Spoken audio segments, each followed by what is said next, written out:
look at you. Oh, come here, come here. Everyone can have one. There, come over here, mister. Right over here. This one's for you. There she is, enjoying her little treat there. Madam Rabbit. Num, num, num, num, num, num, num, num. Bunnies, bunnies. Oh, there she is, having a num-num moment, enjoying her snack there.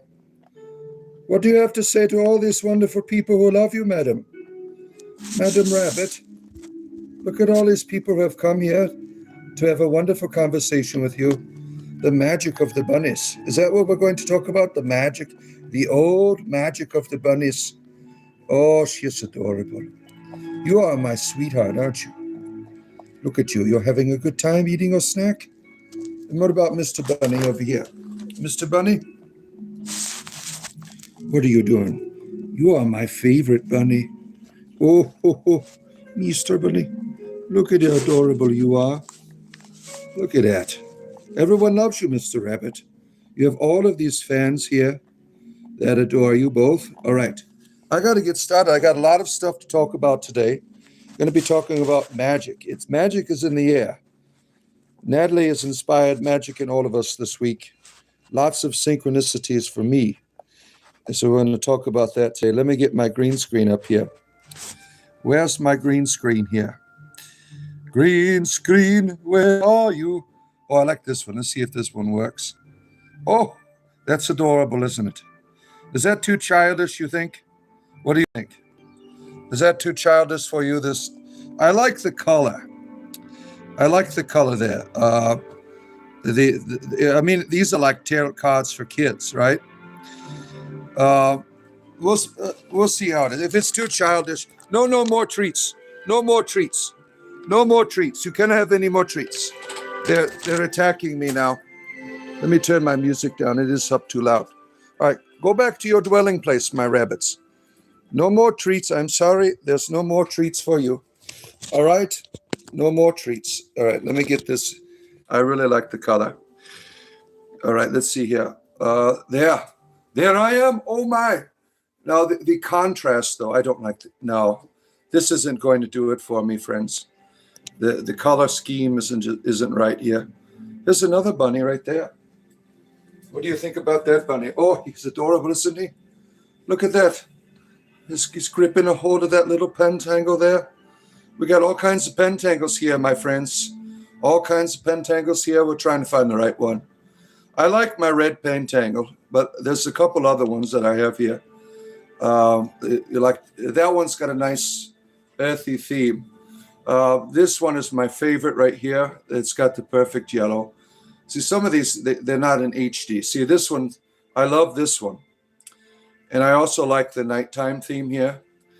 Yeah, good to see you all, my friends here.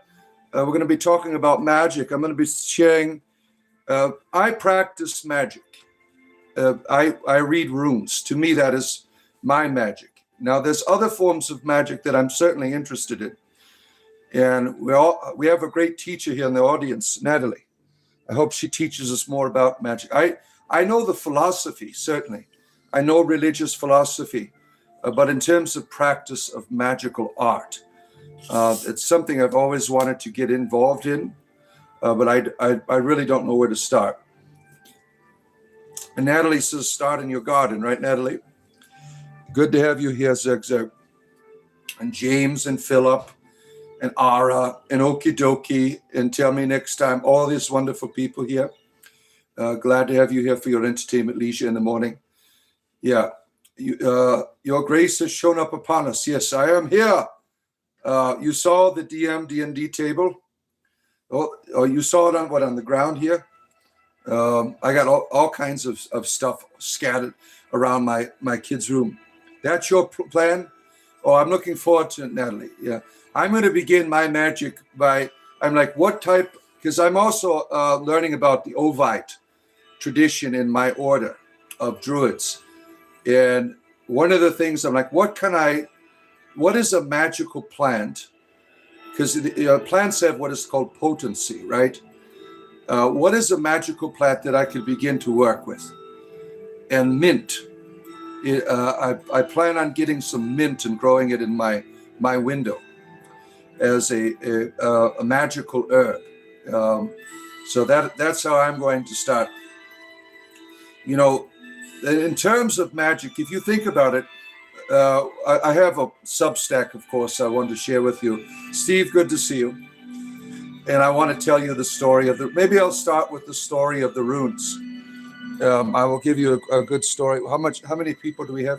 And when we get about 20, I'll do my storytelling. Hit the like button, my friends. But a lot of synchronicities I had this week, beginning with Natalie's card reading about the old magic, right? And Natalie did a show on magic yesterday. And I had another friend talking about enchantment, right? And that we are already enchanted. We just don't realize it.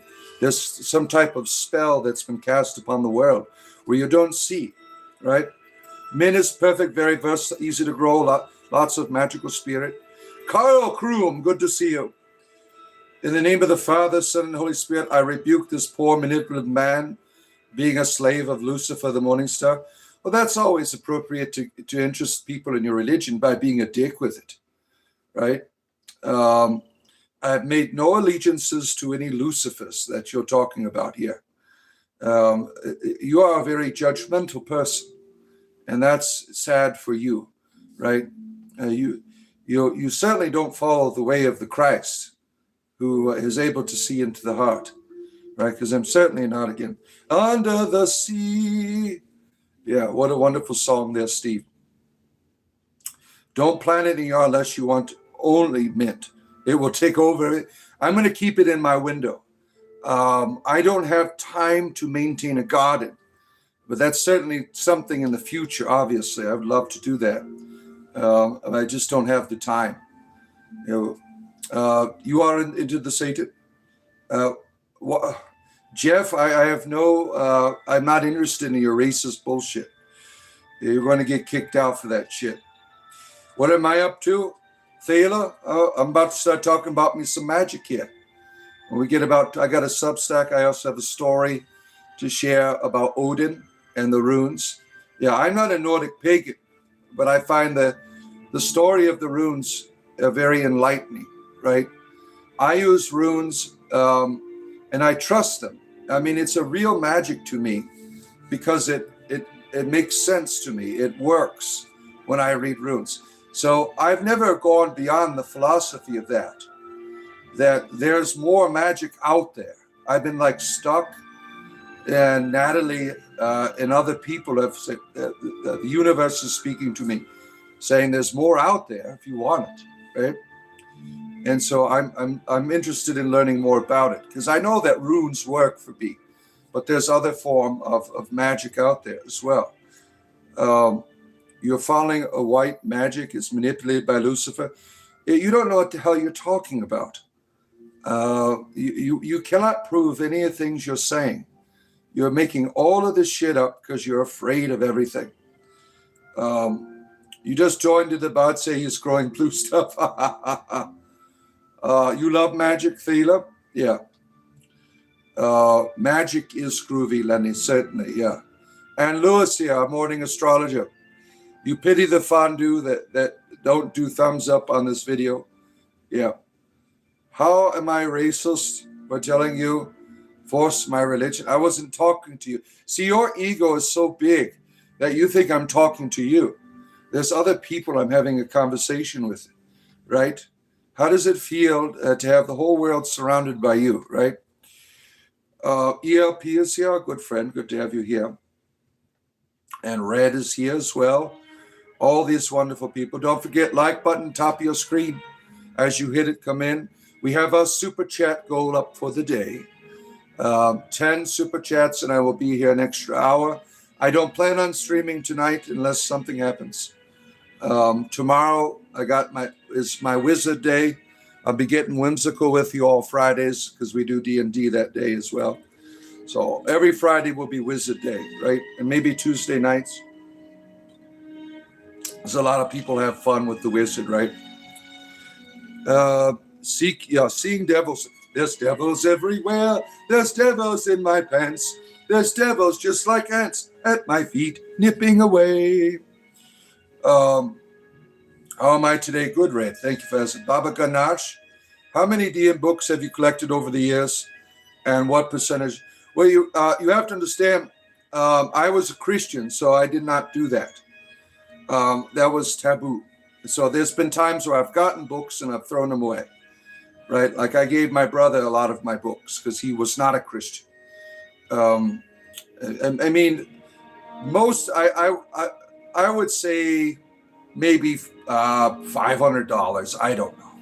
I'm most of the stuff I get online. Everything is online in terms of D&D books.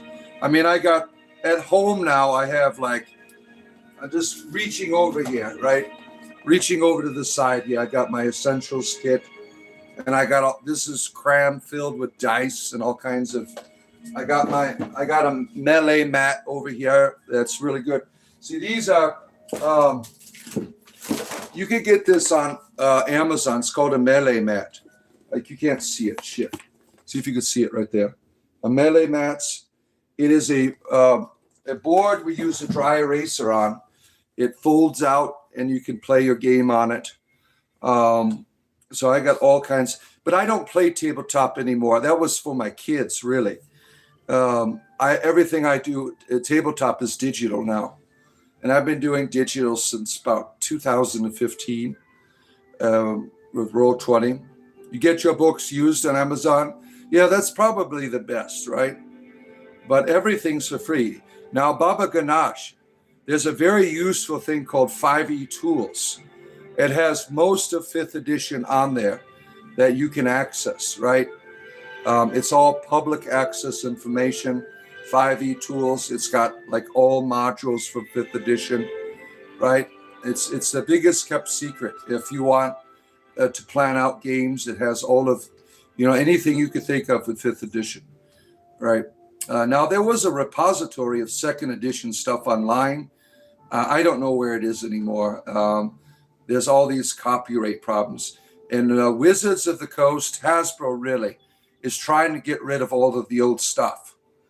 Like if you have, like, for instance, any modules pre-2020, they don't like them. They're trying to edit them. They want to get rid of certain lore, like drow are bad and stuff like that, because they believe it ties into real worldly things like racism and bigotry. I mean, it's all nonsense, right? This politics. A few people whined about it, right? They're like, oh my, the poor drow, they represent black folks, and the high and mighty white elves, they live upstairs, and the drow live downstairs, and they're slaves. I mean, it's really stupid. They don't use the word race anymore. There are races. Now, in terms of humanity, we don't have a race. We are one species, right? Back in the, the race wars of, the early era of humanity, this word was used because of lack of education, that we're all Homo sapiens, right? But if you go into Forgotten Realms, you have different races of beings. But they took the word race out, right? You're going to get me all fired up here now. Do you know about the mystery rites of antiquity? Oh, no, not at all. I don't know a lot. I know a lot about philosophy and religion, but in terms of magic, I don't know much about it, right? You cast the most powerful protection spell on us. Thank you, my friend. Oakenham, racist zombies are the worst. Yeah. There was no concept of race. The race is a philosophy like that you find in the 1800s, really. That, you have these different people of different colors are races.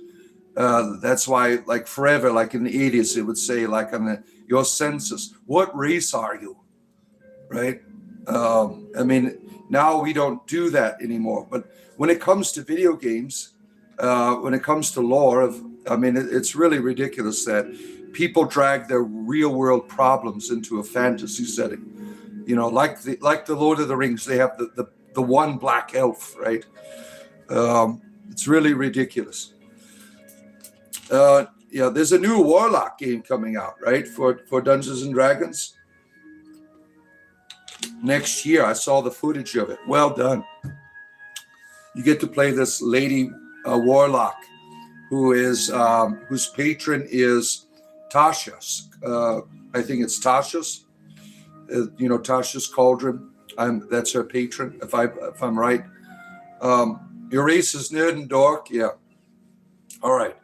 The Egyptians had depictions of different races. People have always noticed it. Yeah. I mean, there's all kinds of mythology and lore, right, when it comes to all of these ancient cultures. Yeah, Circuit Bot, good to have you here. And Fiona, Wild Carry Island. You ever done detachment ritual to detach from a narcotic? No, I have not. What's an interesting ritual is acupuncture to deal with addiction. There's a place in the city next to mine. You can get laser acupuncture to help you with your addiction. I thought that was awesome. I've never had a substance abuse problem, but if I did, I would certainly try that out. One Eldritch Blast playthrough, yeah. You have not completely submitted to your Warlock blood, but you have done questionable curses. Oh my, Lenny, you're causing us great concern now. Oh my. I don't think you are fully detached from Nox that you worked with before. Well, substance abuse and using narcotics as a form of medicine is quite different, Fiona. There is a lot of negative ideas about certain substances, right? But just because you're using them doesn't mean you're addicted to them, right? When the Neanderthals became extinct, Homo sapiens still wanted someone to fight. So they looked at each other and said, "You're the problem," right? Yeah, we pretty much, Homo sapiens, we had there's 20 different other hominids that were here in this world, and we're all that's left, right? It's pretty crazy. But if you think about, we keep finding these hominids, these cousins, right, of our species, right? Narcissists, bro, where are they at, Stola? Where are they at? You tried that a couple of times, Ara? Yeah, going after brains with measurements, eugenic zombies, yeah. Fear of the unknown, people don't know anything about other cultures. And yeah, like this stuff here, my Celtic roots, right? It's always diabolical, right? Everyone's afraid. Those are the Highlander days, yeah. Yeah, they're supposed to be making a new Highlander movie. Did you hear about that? There's a book you read, Cool Hand Mountain Man, called The Emperor's New Drugs. Crazy how certain things get through. Right. The Emperor's New Drugs. The slang for narcissists as well as narcotics. Oh, I can't keep up with whatever the conversation is here, right? You're talking about detachment from fundamentalists. There are days when we don't have fundamentalists here, but they do follow me around. But I know that I'm not alone. If you have a YouTube channel and you live stream, you're going to get them. I know all of their tricks and tactics, unlike other YouTubers. So I'm able to engage with them at the level. See, Fiona's always trying to be my therapist here. You should have spelled it out yet. Wake up, bro, I'm trying to. The power comes from your bloodline. Yeah, in Dungeons and Dragons, sorcerers have draconic bloodlines, right? Warlocks in Dungeons and Dragons do not. Warlocks make deals with entities in the beyond to get their powers, right? They're kind of like enslaved to them in order to get their magical energies, right? They can't make another, they can only be the one. Yeah, I heard rumors about more Highlander. Maybe they'll go back in time, and that was a fun movie, right? The Bloodline. You are fed up right now? What's going on, Emo? Yeah, what's going on here? If you get triggers, it's a sign you have not healed. Well, what do you mean by triggers? See, triggers and being entertained are two different things. Having a conversation with people, Fiona, doesn't mean it's a trigger. Like if you, with anybody that brings some type of insult to conversation here, I will certainly engage you. That doesn't mean I'm triggered. That means I'm having a good time. People enjoy the conversations that I have with them. But you're free to diagnose me all you want to. I don't care. Praise Nurgle? No, we don't do that here. That's heresy. Let's see. Being triggered by something isn't necessarily a sign that you have not healed. It's the way you react to things that shows if you have healed or not, right? In terms of my past Christianity, it's still a part of my life. And I think I've done pretty well in moving on. When it is presented to me in any forms, it's an opportunity to have a conversation with people to expose the darkness that they're living in. That I do out of obligation. I think it's very important to challenge people. Okay, Phil, good for you. Thank you, Murta Gurulu. Good to have you here, our good friend. And Labubu is here, okie dokie. Good to have you here. Now, I want to tell you a tale. Let me bring up my background here about the runes. Now, I said runes to me are very important, right? In the age before the ages, my friends, when the 9 realms were young, and the winds still argued over who would rule the sky, Odin one-eyed sought knowledge deeper than any other king had ever dared to claim. He had wandered the world, spoken with giants, traded words with spirits, and wrestled riddles and from the mouths of the dead. But still he hungered. Still he hungered.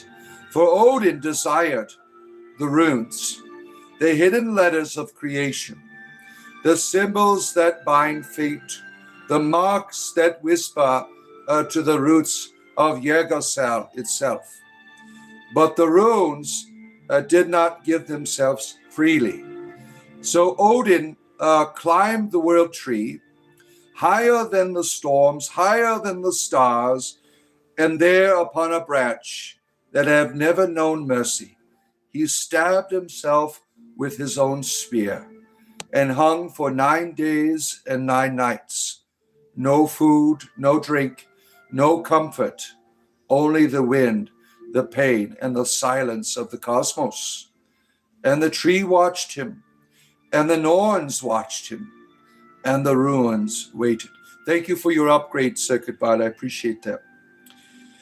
Well, I'm telling you the story of the runes, where we got them from the mythology, and I'm midway in the story right now. On the 9th night, when even gods should have died, Odin peered downward into the abyss.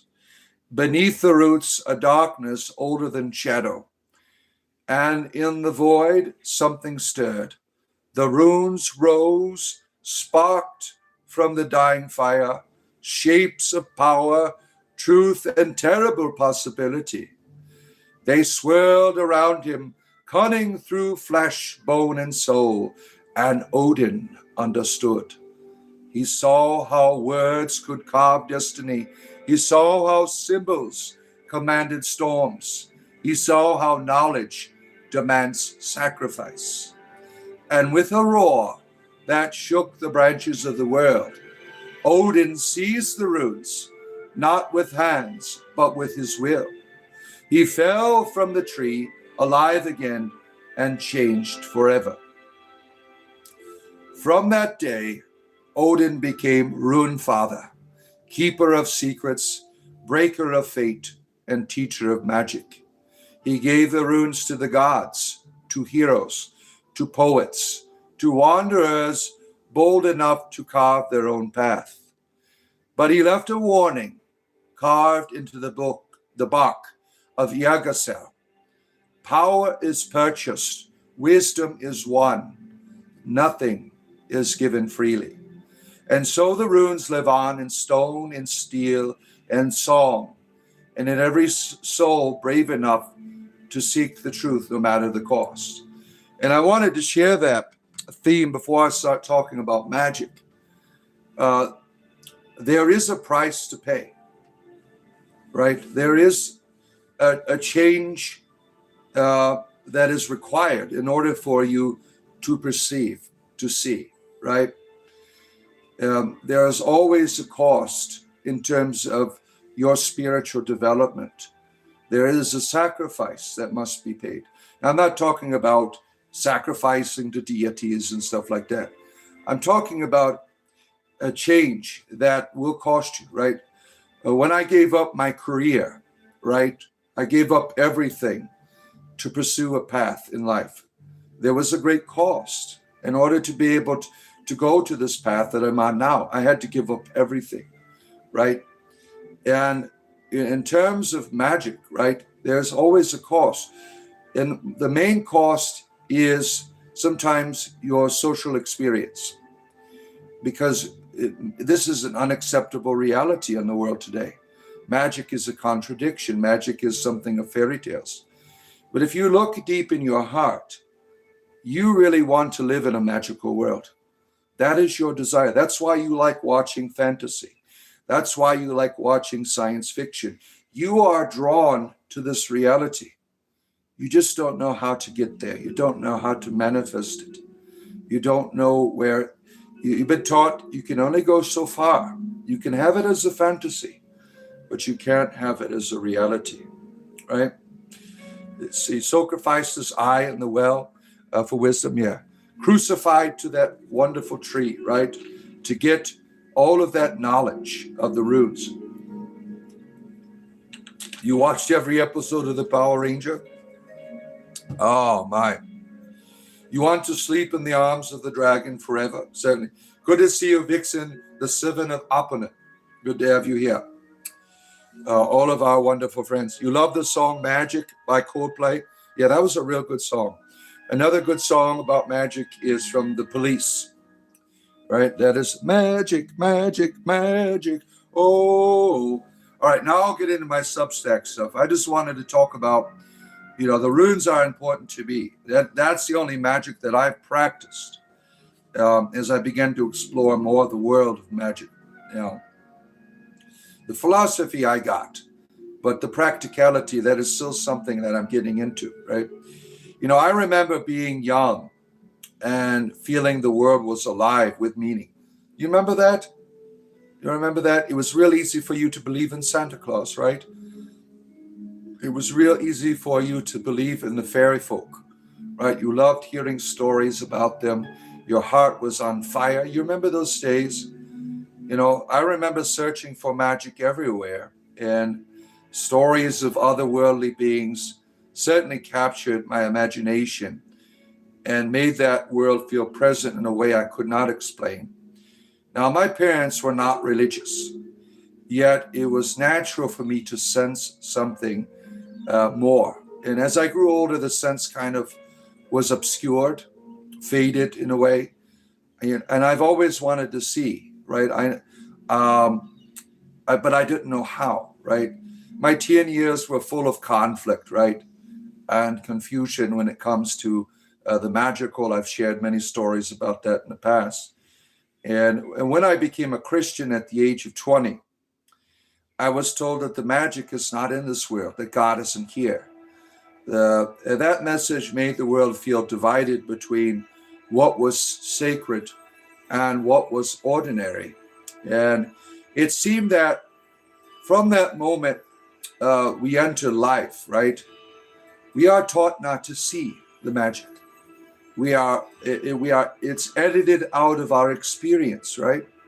Even in our biology, we have a certain gland that begins to dry up, right? At a certain age, that doesn't allow you to experience the world the way that you used to.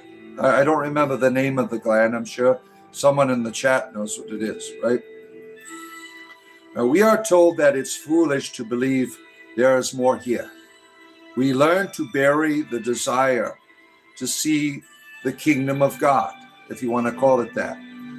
We bury it deeply that we later speak of a need for rebirth or re-enchantment, as if we must recover something that was lost. Now, the idea of re-enchantment is a contradiction. You know, my friend, Dr. Michael Martin, who we've had here on the show a few times, he's a philosopher and poet and theologian and all of that fun stuff. He is a Sophiologist. We've had him on the show a few times, right?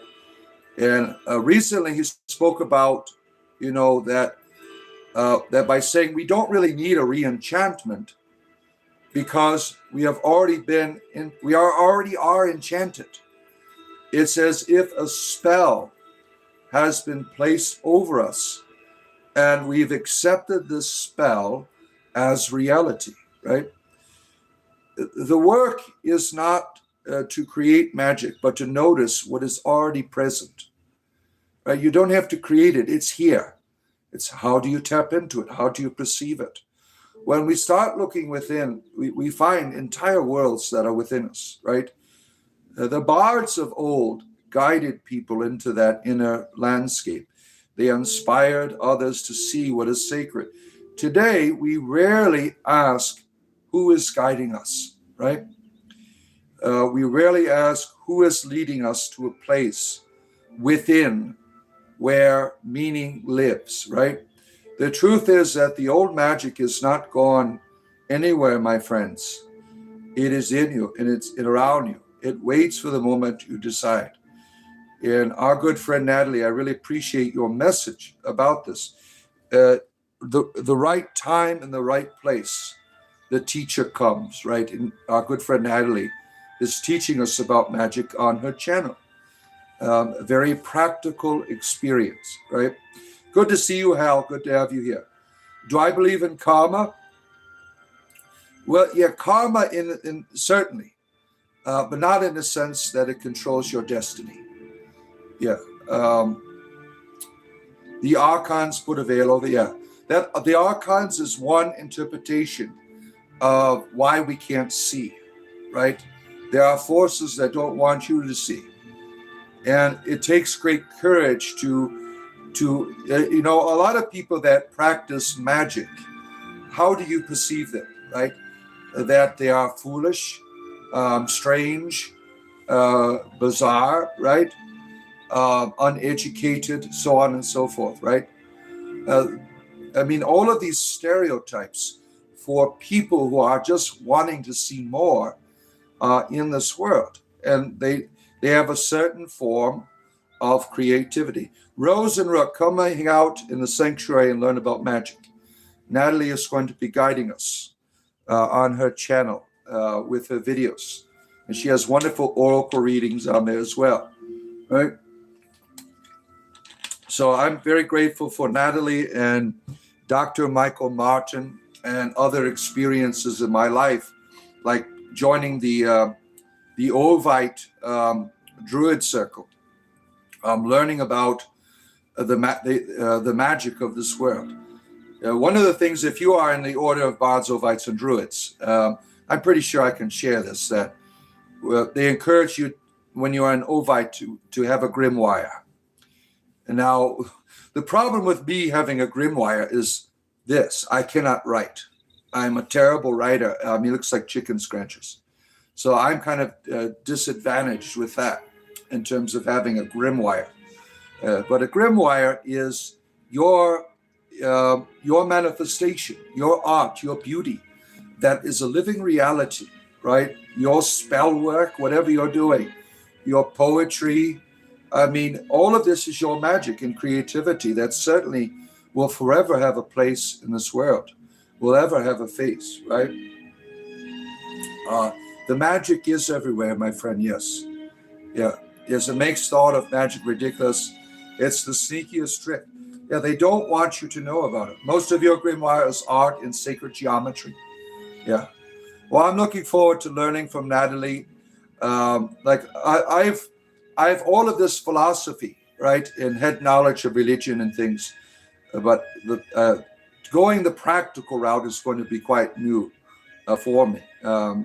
Meditations, all of that stuff, right?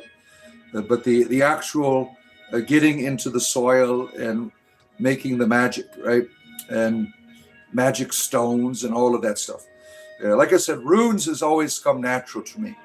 But I know now that there's more than the runes out there for me, and I want to seek it out. I want to find it, and I'm glad Natalie could be a guide for me in that, learning from Natalie here. You want to learn the Jewish black magic? Oh my! Irish people were hunters, and they evolved to have very blue eyes. The standing stones on the hills were for ritual. If someone died, they would leave them out, and the birds, oh, beautiful. They would bury the remains of the stone. How do you define magic, Jan? There's nothing like magic. It's all like illusion. I don't see, like, the idea of illusion to me is something that is not real. Magic to me is working with what is here, being able to perceive a real reality, and using it for your creativity and making the world a better place, right? Most of us are familiar with the magic of prayers, right? Some of you are people of prayer, and you've noticed that when you pray, things happen, right?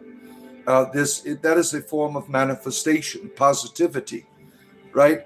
This is something that, we know from science, quantum physics, that we can make particles appear, right?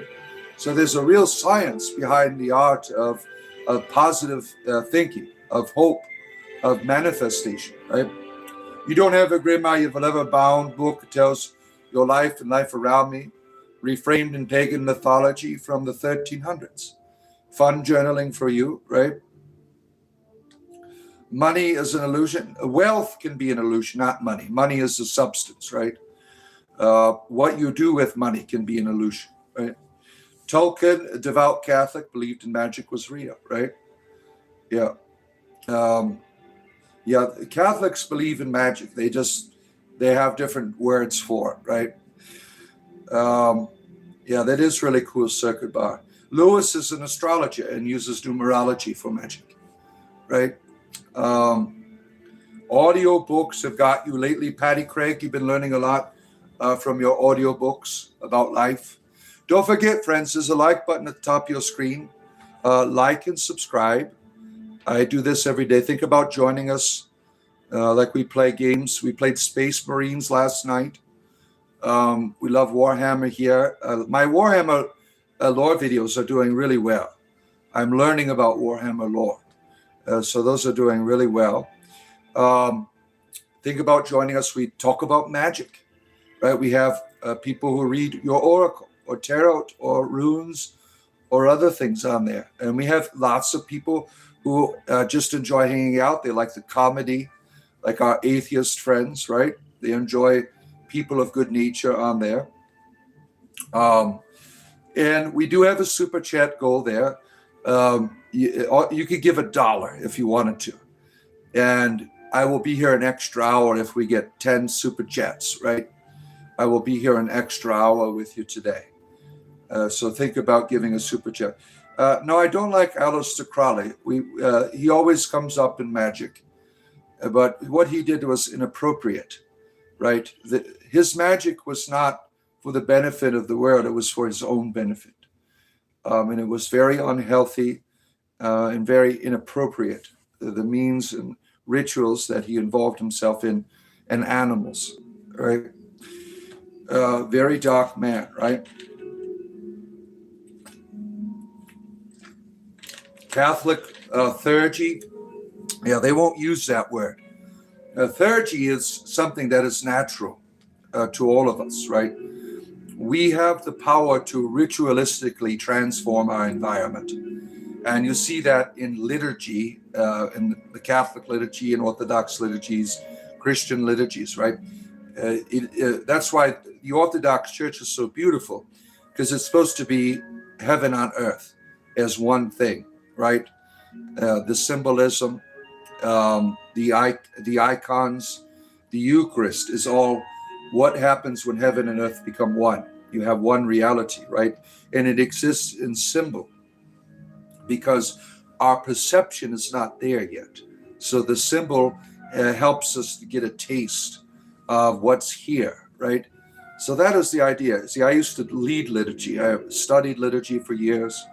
I understand its purpose is so you can participate in the mystery that is here, not somewhere else. Like if you go to an Orthodox church, you'll see Jesus up on the ceiling, Christ the Praktokanta. And that means he is here. It's supposed to be heaven here. That is the understanding of it, right? And that seems to be lost in the mentality of the average Christian goes to liturgy. They don't understand that heaven is here. It's not somewhere else, right? Who is Franz Bad? I don't know who that is, right? Rasputin is way more. Yeah, he was an interesting person. If you look at the life of Rasputin, he was certainly an astrologer. He was an animal whisperer and a miracle worker, right? For these people. He's often depicted as a bad guy, right? And like the film Anastasia, right? There's lots of interesting lore about Rasputin, but he was an important healer for the Tsars of Russia, right? Who are all saints in the Orthodox Church, by the way. Yeah, he was certainly an interesting character. Yeah, Crowley has a lot of misinformation surrounding him. Well, if I am wrong about him screwing animals and stuff like that, I will certainly recant, right? I think that is very well documented that, you know, him screwing goats and stuff like that. This is demonic, Cheyenne Forest. Prove it, please. Prove that I am a devil. Can you do that for us? If not, you're doing what's called slander. Slander is against the commandments of your deity, right? Very judgmental, certainly, yeah, right? You need to repent, yeah. Rasputin took small amounts of potions to build up a level of immunity. Yeah, he was hard to kill, right? They did all kinds of different things to try to kill Rasputin. Very interesting character, yeah. Richard Gere? Oh my, you want me to be Richard Gere? Steve wants to play the prostitute on the side of the street tonight as I drive up and pick him up. Pretty little man. Are you going to wear that little short skirt, Steve, for us? Yep. Stephen Wolf had a cool magical carpet ride. Yeah, that was a beautiful song. I like Coolio's Magic Carpet Ride better. Coolio's Magic Carpet Ride's better. The oldest text, the gods didn't come from the sky. They came from the north. Well, it depends on what type of pantheon you're talking about. Like the gods of Ireland, right? The old gods, the Tuatha De Danann, they came from the mystical land of the north, right? Let's see, you cast spells and summon demons. Prove it. Prove it. He ate the philosopher's stone. Yeah. Keek is here. Oh my. Keek 95. Good to see you, Keek 95. Good to have you here. Everything is God, as we say. We are made in God's image. But they say, see God in the trees, earth, bird, but groups are correct. All are made in his image. Yeah. The fauna and the flora. Yeah. As a pantheist, not pantheist, I see everything coming from God. There's no separating anything from the divine. It is all a pathway to the immortality of divinity, right? The Christian God is weak. Well, you have to understand there are Christians who have a proper understanding of divinity. But when it comes to the context of the material, the God of the Bible is weak and pathetic, yes, because he needs sacrifices, he needs worship, he demands things of you. That is a revelation of a pathetic and powerless deity. Good morning to you, Revan Vahala, our good friend Blake. from the land of the ancestors. He is also the new official representative of our cult in Wales. He's got the pentangle behind him when he streams and everything. We got to get him a cloak and a walking stick, and then he'll be complete, right? Let's see here. Some say the Tuatha were humans that understood their own divinity. Yeah, I look at them as ancestors, right? Like when the Mabinogion in Wales, people venerate these beings as deities, right? To me, they're just ancestors, and I have no problem calling Ceridwen a goddess. I mean, I have no problem. Understanding divinity has different forms rather than ultimate reality, right? Yahweh is a tyrant, certainly. You prefer cheeses, fries? Oh, my Oz. In your book, the Tuatha, an ancient group of people who met aliens. Yeah. I am not, I am open to the idea of alien, but for me, it's too like sci-fi. I think there's more of a practical dimension in terms of the otherworldly beings. And I think the 1950s really, with the alien fever, really shaped how we perceive otherworldly beings, right? Anybody know of Swedenborgian, the religion Swedenborgian? Now, this is an interesting, seer, the founder of this religion, because this was in a time when people started discussing otherworldly beings, aliens. So this seer, he went to other heaven, and he met with aliens and stuff. It's very interesting material. If you ever read the founder of the Swedenborgian religion, I forgot what his name was. Yeah. Margot, you like the castles? So how spiritually evolved with you? Have you experienced enlightenment, open the third eye? I'm just an entertainer. You judge the level of enlightenment in me, really. I feel like I'm just arrived. I'm just starting the journey, right? In terms of the mythology of Ceridwen, I just arrived on the shores after being in the leather little bag floating in the river forever, right? See, people who say, I am spiritually evolved, I am enlightened, I have my third eye open, you should always be suspect of that, right? If someone is enlightened, they don't have to say it to you, right? You will find something in them that you're attracted to, right? That you want to learn about, that you find value in, right? I think a lot of this the terminology really is a fad, right? I really am suspect when someone tells me they're a mystic. Yeah, when Sadhguru, for instance, tells everybody he's a mystic. I mean that's so unnecessary, right? The monad is a Greek concept, yeah. Christianity's bastardized it, yeah. Well, I think they evolved it. They didn't bastardize it. You have to understand the Greek monad, that all cultures took that the Greeks affected, like most of the Western world and some of the Eastern world as well. And they took this concept and built upon it, right?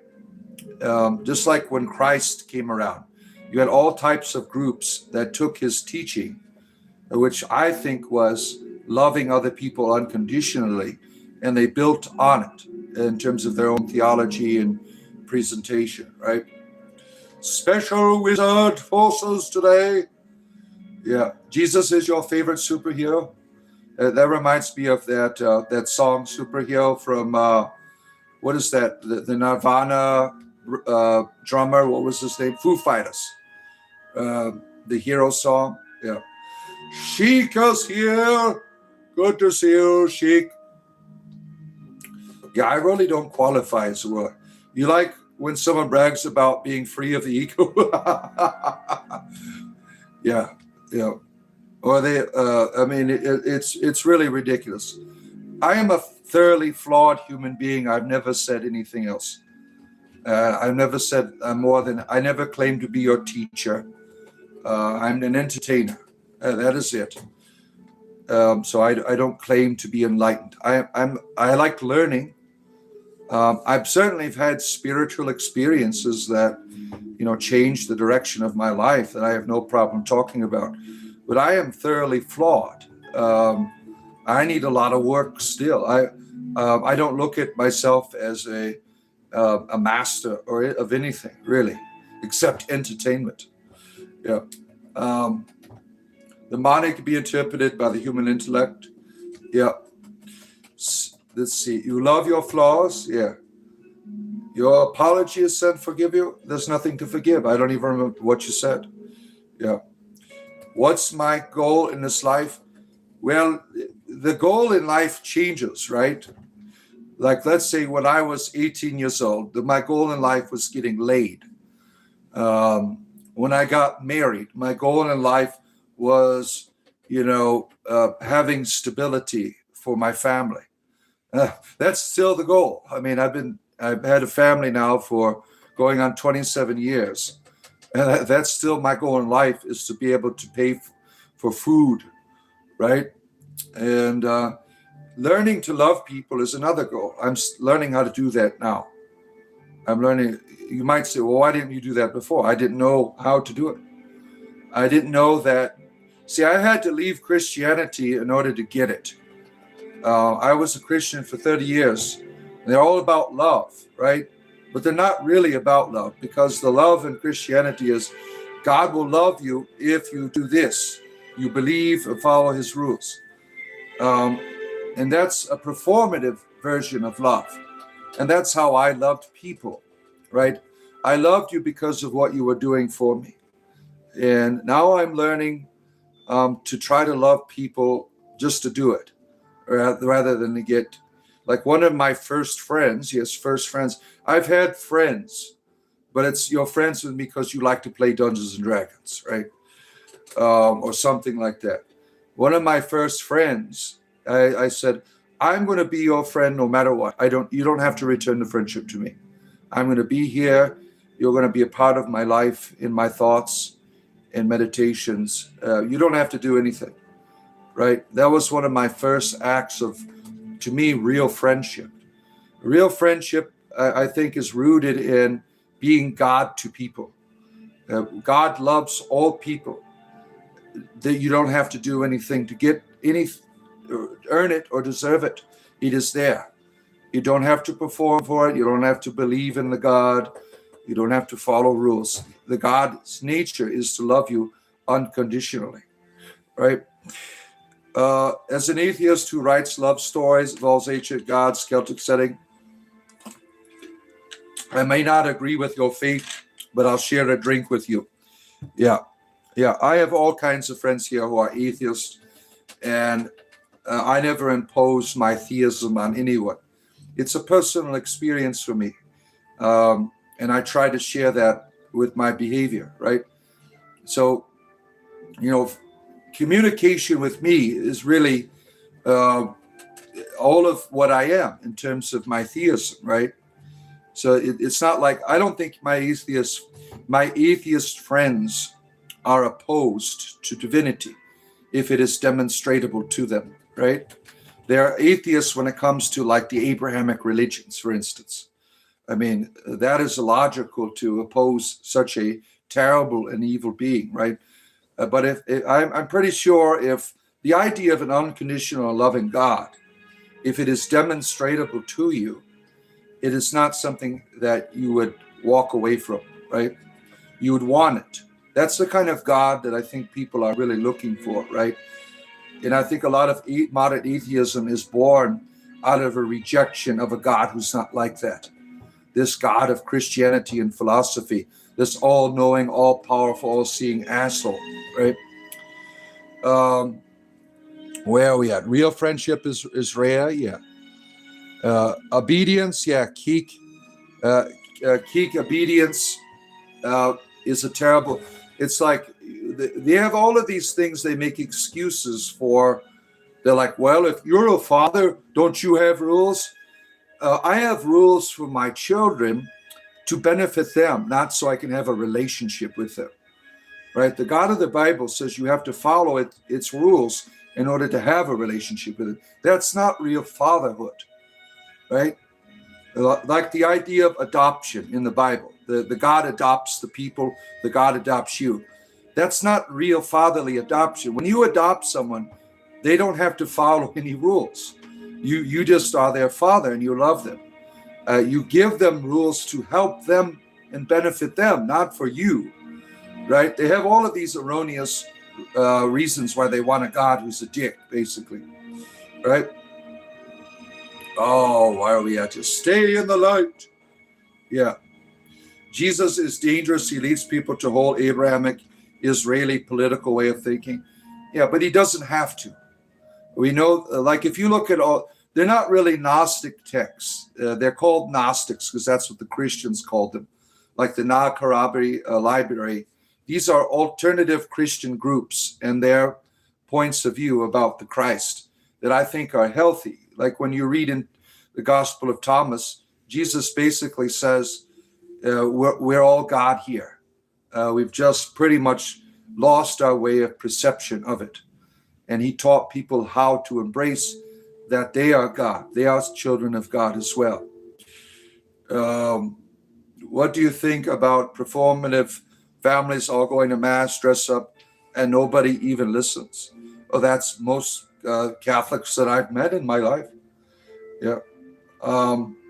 Complimentary. If you were God, you would destroy this rock. Well, I'm glad you're not deity, right? You are of the Druidic faith, so you make Druidism a religion. Druidry is a philosophy for me, a spirituality, not a religion. For some Druids, that is their religion, that's their life, and they integrate certain forms of paganism in it, right? Ulf, where have you been? Ulf, it has been a long time. Oh my goodness, here. How do you know if Jesus is a light at all and not a deception? We can't leave the supposed light behind. What if Jesus is blinding us from the true light? You see, this is the idea. In terms of Jesus, what everyone is given is an idea about him. Now, there's the archetypal psychology you have is ordered. It has a being on the top within you, the idea of Father, right? And Jesus fits into this category in your psychology. Now, each of us has our own personal Jesus, whatever we want to call it. We put a face on it with our psychology. It's already present. The idea of Christ consciousness, for instance, that this is present in all humanity, the archetype. But whatever face you put upon it, that's how you're going to look at it, even though it might be a terrible face, right? Like this Jesus who will tell you that he will forsake you if you don't confess his name. I mean, that is a terrible archetype, right? But it's good to see our Norse pagan friend, Ulf. It's been probably about 6 months since we have seen you, our friend. I hope you're doing well. When you do good, you feel good. When I do bad, that's your God, right? So you have something that naturally in you guides you on a path of goodness, right?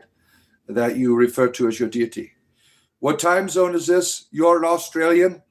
I'm in American Eastern Time. So you are what? You are approaching evening time.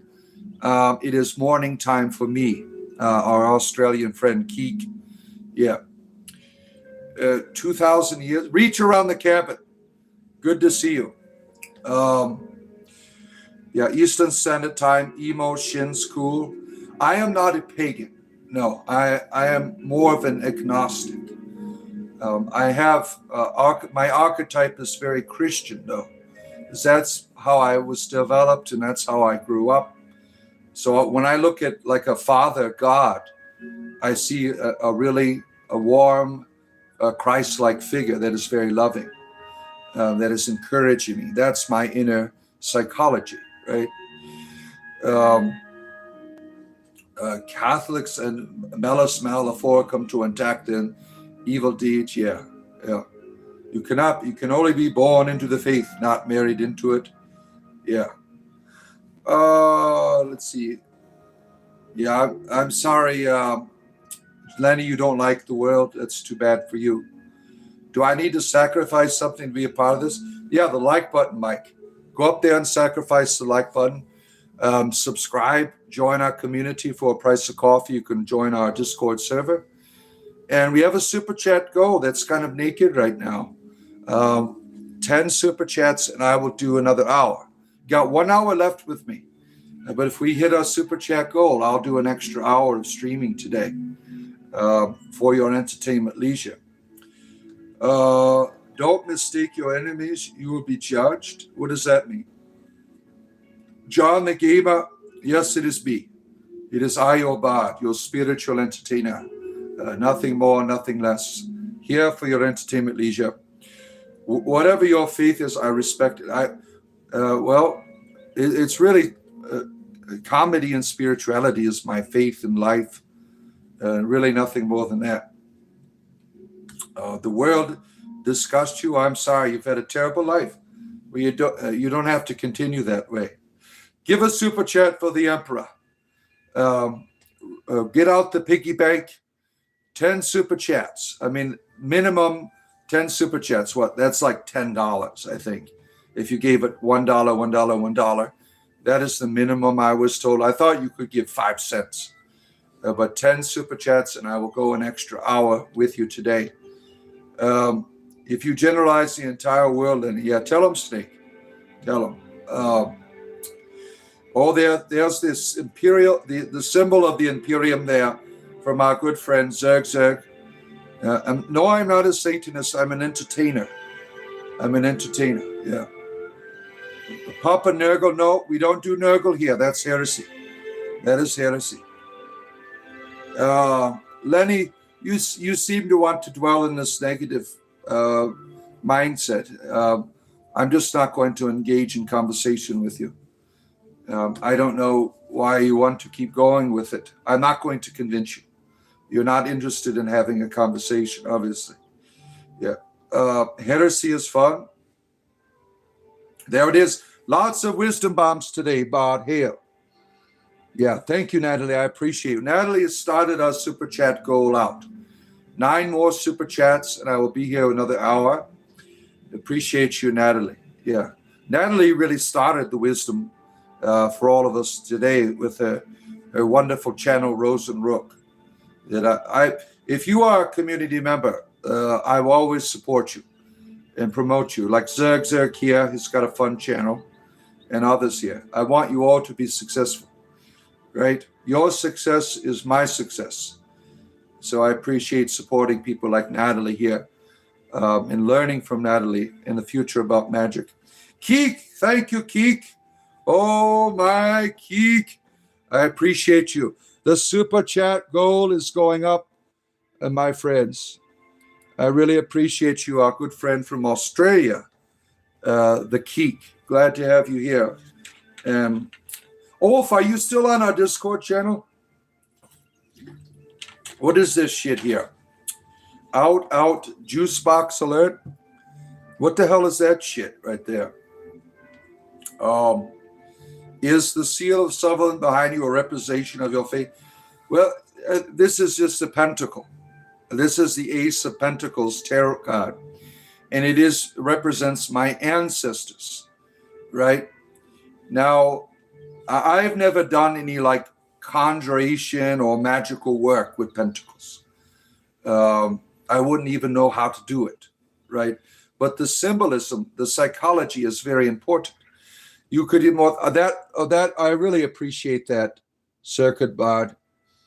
I really appreciate you very much. Thank you so much, our good friend, the Circuit Bard here. Now, you are a musician or something, right? You do some technology or something. I forgot what it is. Lenny, I am no longer a deacon. I retired from being a clergyman. You want to stay up longer? Well, we're always here for you, Keek. I will get, usually I'm on a little bit earlier, so in the mornings. Thursdays and Fridays, Keek, I get on a little bit later because I have to take my kids to school. But we are very happy that you are here with us, Keith. Right? The bard abides, certainly, my friends. The bard abides. Glad to have all. You make music, but it's been a long time. You got to get back into it soon. Yeah. Ulf is always here, going after the Christians, right? The Christian cross is symbol of pagan gods, defeating. See, Ulf always has an axe to grind with the Christians.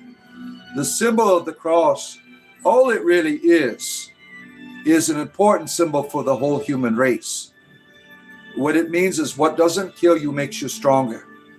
You know, this idea of they wanted to humiliate and destroy this Jesus, right? Instead, that humiliation is changed into power. It is something that cannot be undone, right? And this is a symbol that's very important for when you suffer, when you are mistreated, right? You can change that into something so powerful, right? All of my power comes from my terrible experiences as a young person, right? Everything that I am now comes out of that darkness that I experienced, right? It did not kill me. Some people let their terrible experiences kill them, even though they're like years in the past. They're still being murdered by the words, the treatment. They keep repeating it over and over again in their head. Instead of letting it destroy you, how you defeat this ongoing evil is you choose not to let it have power over you, right? You forgive the people that have harmed you, right? In your psychology, not necessarily hanging out with them in your life. You use this experience as something that can help you to achieve greatness in life. There's real power in there. People who have been wounded, people who have gone through great suffering, there's a reason why they have a great voice in the world, right? You don't have to waste your suffering away, right? Now, there's no justification for why you suffered. And I really find it offensive, like when Christians say, oh, God's trying to teach you a lesson here. Well, fuck him.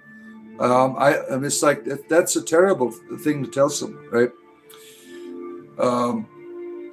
But in terms of going back to the pentangle here, the pentagram, whatever you want to call it. Yeah, I was reading in my Druid manual that they're calling it a pentagram. I mean, it's interchangeable. It has a unique universal value in terms of sacred geometry, right? And there, like when I don't read tarot cards, I read runes. And even if you're not religious, the conversation you have with this, the runes or tarot, is really rooted in your psychology, in your subconsciousness. These symbols speak to you, your inner world. They help you to go into that inner world. So you ever get this like fascination for certain symbols, right? That you could see something in it. Like the pentacle is very powerful, right? It draws out emotion. And for a lot of people, they are trained to be afraid of it. Why are you trained to be afraid of it? It's a beneficial symbol. Even Christians use the symbol, right? Why are you afraid of it? They don't want you to know of its value, of its purpose, right? Yeah, thanks to the Masons, we still have symbols like this because the Christians tried to wipe them out. Oh my, here we go. You had a staph infection, your entire body, wheelchair bound. I'm sorry you had to experience that. That is a terrible experience, right? Yeah, when we have these great, like I have chronic pain throughout my body, right? I don't let it define what I'm going to do in life. It's certainly a part of my life. There's nothing I can do about it. But I don't let it keep me from standing up right now with my walking stick here, having a conversation here. Now, in about an hour, I'll probably sit down because I'll reach my limits of standing. But I don't let it define how I'm going to live, right? Attachment desire is the root of all suffering. Well, you have to understand, I mean, it's easy to say that, right? These sayings about attachment. It depends on the context of the desire. Not all suffering that you experience is bad. For example, I can't wait to have dinner with my wife tonight, right? I'm looking forward to sitting down, spending time with her, enjoying her presence. I'm suffering until I get to that moment. That is good. That is a healthy form of suffering. Suffering is not bad. Depends on its context. Now, what does that suffering do for me? It makes that moment precious, right? These thoughts of being with my wife tonight, it makes that moment precious, right? Longing for it. It makes it sacred, right? That's what suffering does. When a mother is going to have a child, I've had 8 children. Going through all that process of pain is not fun, right? But all of that is wiped away when that baby comes out and you hold that little child in your arms. It has a purpose, right? It has a context, even though it might be great, right? There's a unique bond that mothers have with their children because of the suffering that they endure, right? It has a special purpose. God is influenced by folks he gave free will. Yeah, we've talked about this idea of free will many times, right? Now, the way that like the Christian church pushes free will, they do so as an explanation of why people go to hell. Oh, your fault. It's not God's fault. It's your fault. You gave you free will. I mean, it's not scientific. You have freedom of choice, but everything that you do based in your will is influenced by your psychology, your physiology, your social experiences. You do not have a freedom of will until you start realizing that your will is not free. When you begin to look at, why do I think this way? Why do I act this way? When you're able to look at your will, you can begin to loosen its grip from all of these other realities, right? When you begin to see it as an operation, then your will becomes free. And that is a work of spirituality, right? Where are we at here? Let's see. You don't believe God is absent. He gives us free will. It's up to you. What a terrible parent. It's like, I'm going to go dig a barbecue in the backyard. It's up to you if you don't jump in it, children. Right? And I mean, this is such a terrible rationale that Christians come up with. Why not just get rid of the idea that God's an asshole and start from there? Right? They can't do it because they've bound themselves to a terrible book. They feel that it's God's word. Somebody told you it's God's word and convinced you it's God's word, right? It's just like any other mythological book, right? God might be good, certainly, but not what we write about him is always good, right? And you don't have to make excuses for terrible presentations of deities, whatever mythology they come from, right? Oh, where are we at here?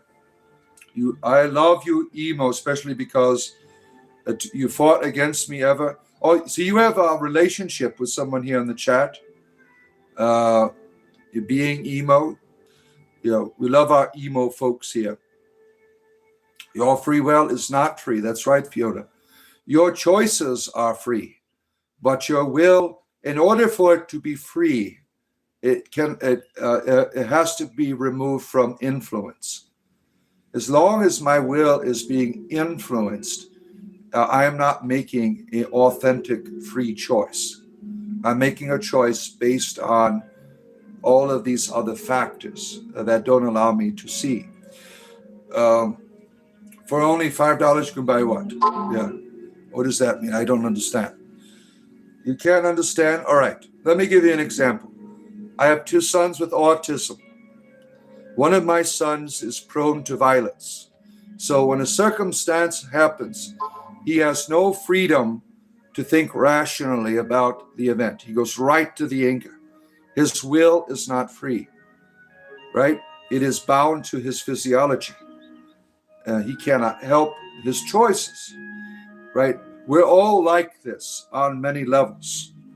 We operate based on our experiences, on our development with what's up here.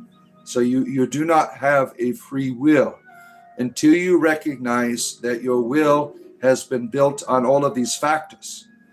And you can make it, and when you are able to see your will as an operation that has influences, you can begin to influence it and renew its purpose, program it the way you want, right? Emos are the new goths, pretty much. Yeah. Stop saying bad about your son. He can't even defend himself here. Fuck off. Yeah. No, don't talk about my family. I can talk about my children however I want to. Yep. Old Testament is brutal. The New Testament's not better. The God gets worse in the New Testament. Fear him who can burn you alive in the fires of Gehenna, both soul and body. In the Old Testament, it was just like, I'm going to destroy you with the sword. Now he's going to burn you alive for eternity. I mean, it's a terrible book that just gets worse. It's not a good book. It's not an enlightened book. It is one of agenda. Yeah. You're a goth, but you got a job required, business dress. So you bought all black suits. You paint your nails black on occasion. Yeah. One of my boys is into the goth. He wants me to get him that face makeup. Right? I don't know where to get it. Halloween's coming up. I said we'll get you some makeup then, right? Never happened, big man. Yeah. Satan will do the same shit. That's why I hate them all. I choose to say, duck you to them. Well, Satan isn't real. Satan is a made-up concept. There's no way to prove that there's a Satan. Now, I'm open to the idea that there's certainly dark beings and people in the world, but Satan is really a terrible belief, because a God who creates this person to harm everybody is a bad idea for the God. It makes the God look terrible. Let's see here. Hot topic. The Old Testament God was the voice, and Jesus came to fulfill that voice. Yeah, pretty much. That's the way the literature is. That doesn't make Jesus that way. There's other literature about Jesus in the ancient world where you can get a bigger picture of his teachings, right? The four main gospels aren't the only things written about him, right? Let's see. Shofir of Ariande Grande. You know a couple of Satines? Yeah. Oh God, how this man thought his theology. How did I spent 30 years reading scriptures. I spent 10 years of my life in theological studies at many universities, and I went to seminary. Is that good enough for you, child? Yeah. Don't you love it when they come on and try to judge your education, right? I am a neo-pagan. I am not a pagan. I appreciate my ancestors. My ancestors were pagan. Yeah, this is the Triskelion. I love my ancestors. I honor my ancestors, but I don't worship deities. The only goddess I worship is my wife. That is it. Absolutely based, my brother. All right, like and subscribe. Like button there. Subscribe button here. Join button here. Join, you get access to our Discord. Right there. You see it? Our Discord, we got atheists, pagans, Christians, Muslims, Jews, self-proclaimed deities hanging out, having a good time. We're playing Dungeons and Dragons tomorrow night, live streamed. We do fun things like that, right? We watch movies together. We have a good time, and we're all different. Where do you find that? Right? Join our community. And we have a super chat goal today. 7 more super chats. We have about, I'd say about 35 more minutes before we achieve our super chat goal. You go to the super chat goal and you can give $1 and I will go an extra hour today, right? I will certainly give bonus time, but for the full hour, we need 7 more super chats, my friends. Let's see here. How do you view the Christos? It's my archetype. Yeah. I don't play GTA. I'm more of a fantasy and science fiction. That game never appealed to me. You're not a denominational. I don't shove Bible down your throat, but love talking good and evil and spirits. Oh, that's fun. Right? Thank you, J-Man. Thank you, kind sir, for your message today. Yeah, you are welcome. You never know what you're going to get when you come here, right? I am a madman. I have lost my mind. And like yesterday, I don't know what the hell I was talking about. Thank you, Keek. I appreciate you. Look at that. We're moving up with the super chat goal there. 5 more super chats. American Maker, nice to see you, our good friend. Good to have my neighbor, American Maker, a fellow streamer as well. He's got a fun channel. Yeah, I really appreciate you. Aura, thank you so much. You guys really want me here another hour? Look at that shit. Wow. You want the encore, don't you? I appreciate all of you people. 4 more super chats. You get a full hour of me, right? I appreciate all of you wonderful people. Like yesterday when I was on, if you watched, I was in another world, right? I was having an existential crisis yesterday and having wonderful conversations out of that. I don't even remember what the hell I was talking about because I took stairs here somewhere, right? You never know what you're going to get. Sometimes we talk about video games the whole time. Sometimes we talk to Christian fundamentalists, like on Tuesday, they were here the entire time. Today we're talking about magic, right? We started talking about magic and its value and purpose in the world. And thank you so much, Okie dokie. I appreciate you. Yeah. 3 more super chats, my friends. We're almost there. We are getting up there. Let's see. Oh, shit. I got to scroll down here. I shared today the story of the runes. I am a bard. I love telling stories, right? You partnered 10 years but no marriage yet. Yeah. Like if you did that in the United States, you would be what was called a natural marriage. The government would say, you're married now, damn it. 10 years, right? The government would certainly marry you. Yeah, I've been with my wife going on. We met in the last month of August of 99, and we got married in 3 months later, and we've been together for 27 years, coming up in November. So we have a wonderful relationship. Do you want to get married, Keek? Is this what Fiona wants? You're building subwoofers. That's a fun thing. I remember. Were you the person who talked about that the other day? You build the subwoofers. Yeah.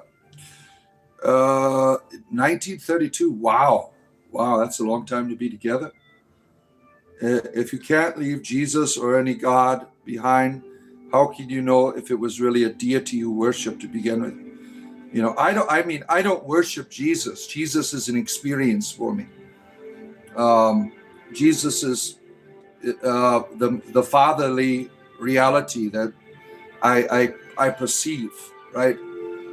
When I was growing up and trying to understand deity, and because of my culture, Jesus was the face when I look to a father, right?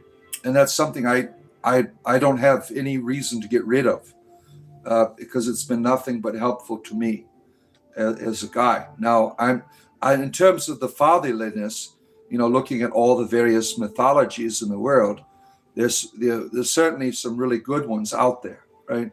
Like The Doctor is one of my favorites. Yeah. Thank you, J-Man. Thank you. Yeah. We had another J-Man on here. Are you the same one? Remember the J-Man event? We had another J-Man on here. Loopy After Dark, our witchy friend sending the stars here. Loopy After Dark is a generational witch, very well known to the magical arts, right? Magical arts, as I've shared in the beginning. Now, on my Substack, you can get the conversation I had, not the poem that not the story about Odin and the runes, but the basic idea of we are living in a world that doesn't want you to see the magic. You can get that. My Substack is free. It's on my About Me. And then we talked about that in the beginning of the show, right? You will neither confirm or deny this. Oh my. You bought, own ring. That's cute. It's going to happen. Yeah. Yeah, I don't have a ring myself. I lost mine, I don't know, about 20 years ago. I lost it. I never got it. I don't like wearing jewelry, right? I mean, I wear this. This is the only thing I wear. My triskelion, nothing else. But talking about the art of magic, and I'm starting to get into the practical aspects. Runes have always been my go-to magic, and I never thought of them that way. This art of divination, I've been so successful in utilizing it and it defining, the direction of my life in a very practical and useful way. And now seeing, because of the whatever forces that be, right, that there's more than the runes, that there's other things I can utilize in life, that more magic can be here in the world. So I'm looking for, that direction, right? And you found yours the other week? Oh boy. You lost half your band set. You will find it inside the couch of my birthday later. Okay. Yeah. Well, I've had several couches and beds since then, right? I lost it doing work in the backyard. I'm hoping one day it will. You ever hear of that story of this old couple that one of the gentleman had died, and he had lost his wedding ring a long time ago, and the woman was doing some gardening, right?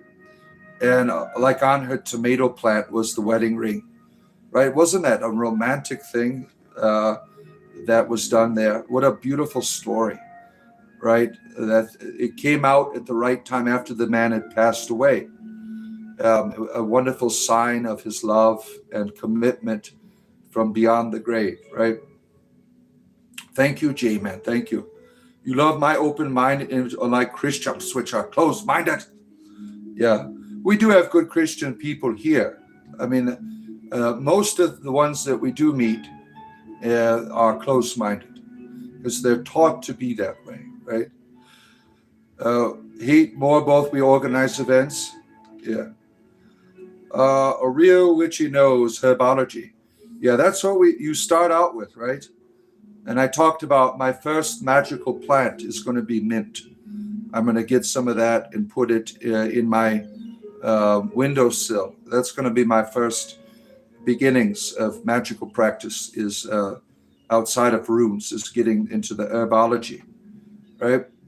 Bardology. Oh, David, good to see you. More about people than the couple themselves. Yeah, tell me about it. My son's getting married, and I've had to spend lots of money to buy clothing. Like all of my kids getting suits and things like that. All of my daughters getting dresses. Weddings are expensive as hell. Yeah, my oldest daughter, she is married, but she pretty much just eloped. I didn't even go to it. I mean, I didn't want to because the guy's an asshole that she's married to. You're always welcome here. Herbs, tools, crystals, and ley lines. Yeah, that's going to be my future here as I get more into the practical aspects of magical work, right? The story of the people who bought a house was doing some yard work and found the ring. It was Sharon Suddy's wedding ring. Yeah, that might have been a different story. This was a story I heard 5 years ago. I watched an article that this lady, her husband had passed away, and she was working in the garden, and there was the ring. I probably don't know the totality of the story. You guys are loyal and everything, but you're just scared? What do you mean by scared? Where is the fear here? At your wedding, you're going to make a stack of beer so high it's a huge chair for you to sit on. You go sit on the throne of beer cans, right? That would be fun, right? Eloping is a good idea. I hope the rest of my children do that, because it's too damn expensive to do weddings. I mean, we had to take out a loan just to pay for all of my kids to get suits and shit like that. I think we've spent I'm gonna guess $5,000 to help my son's wedding. You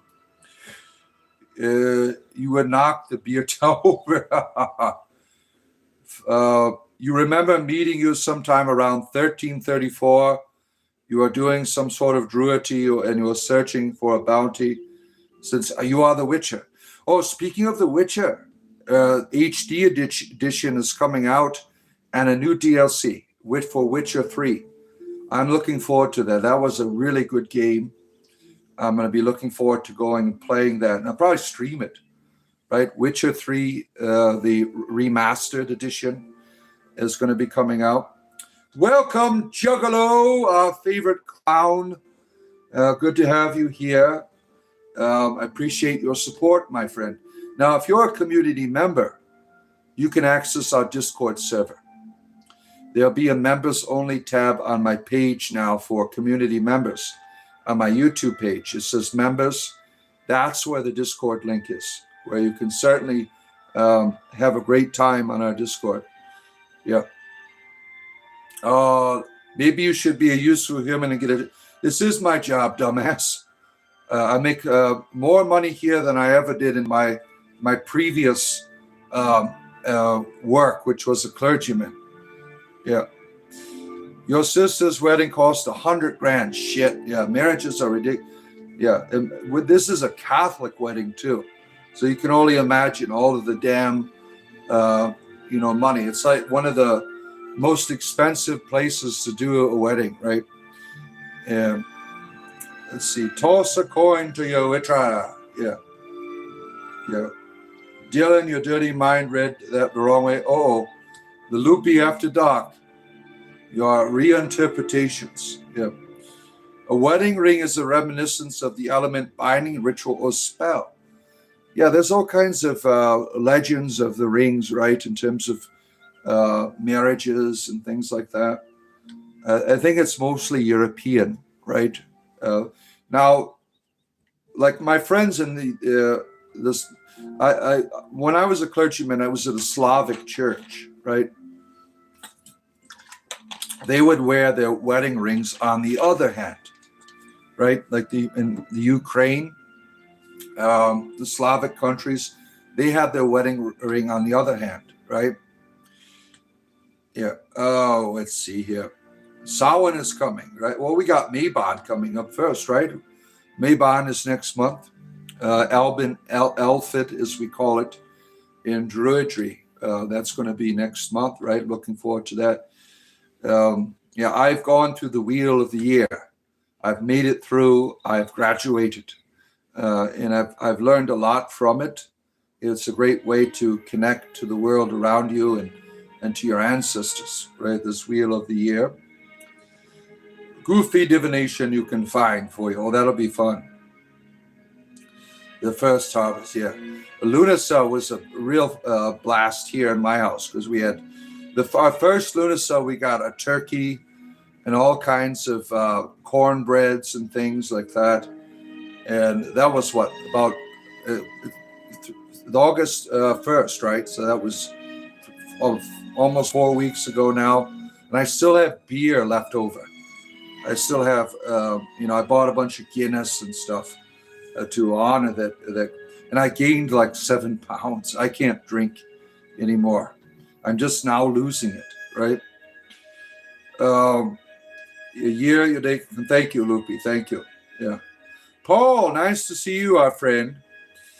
Is the new Witcher worth watching? I love the Witcher series and the new one too. Now, he's not Henry. He can't get the certain, the Witcher, as Henry made like certain postures and noises. He doesn't do that. And you catch his Australian accent coming out, which you probably won't mind because you're Australian, right? But I liked it. I loved the Witcher series very much. I think he did a great job. Miley Cyrus's ex-boyfriend, whatever his name is, right?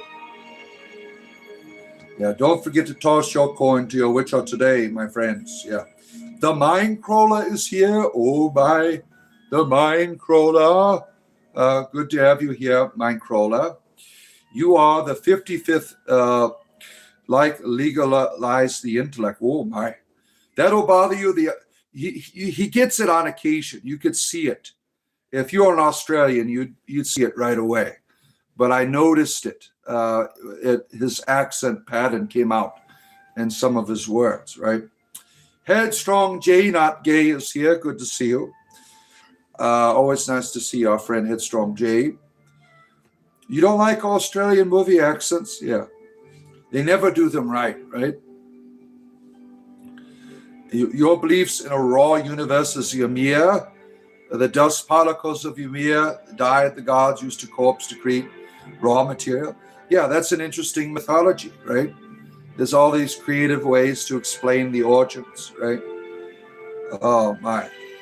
Red Armadillo is here. Yeah, this is a cult. We are doing rituals right now as we speak. Thank you for joining us, Red, as we perform our rituals. We do sex magic here, if you're interested in engaging in our orgy today. Now, we have to do a lot of role-playing for that because YouTube won't allow us to make certain noises and certain postures here. But if you get your Kumasatra out to page 72, we're going to be starting there from there today. Just remember Jesus, too. Thank you. I'm always remembering Jesus with the Kumasatra, right? Now, as a gag, I want to get one for my son who's getting married. They are devout Catholics. I want to get it as a gag, get them the Kumasatra, right? As a wonderful wedding gift, right? We got a nice reunion of old faces, don't we, Natalie, that have come to us, right? No cash, yeah. David, you are not gay. You like women too. I am never gay. Well, you could be as gay as you want here. I don't mind. Yeah.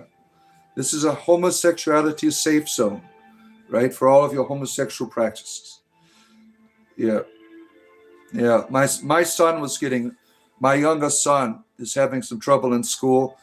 And last year he got in a lot of fights and got kicked out of school, suspended. And we're trying to help. I mean, there's this one asshole. He keeps calling him gay boy. And this is a Catholic school. And I said, so what? What's wrong with being gay? And the kid responded to him, it's a sin. And I'm like, well, what you should have said to the kid was, so is being a dick. That should have been your appropriate response, right? My son is a really skinny. He's in 6th grade. And we are poor. We are the poor people in the Catholic school system. You have all of these rich kids that get special favor because they get a lot of money to the schools when they should get their asses kicked out, right? By some of their behavior, which is very unacceptable. I mean, that's sexual harassment, in a way, right? It's terrible how young people treat one another.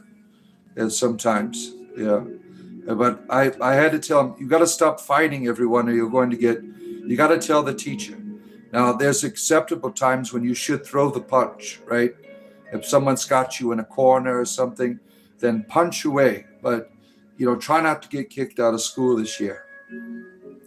Catholic school was hell for you. Yeah. It's just sad that my children that have gone to Catholic school, the obviously favoritism is there. I mean, there was this kid who tormented my daughter, for instance, but because he was the vice principal's son, he got a pass, right? We had to take our kids out of that school and put them in a different Catholic school because of this. And I was a clergyman in the Catholic Church. I'm like, why does a deacon of the Catholic Church have to take his own children out of this school? That should tell you something, right? Private schools were hell for you. Well, the alternative for schools is here. Public school is hell. Now, I grew up in the Detroit area. I lived downtown Detroit, and I experienced a lot of racism, for being a white boy, right?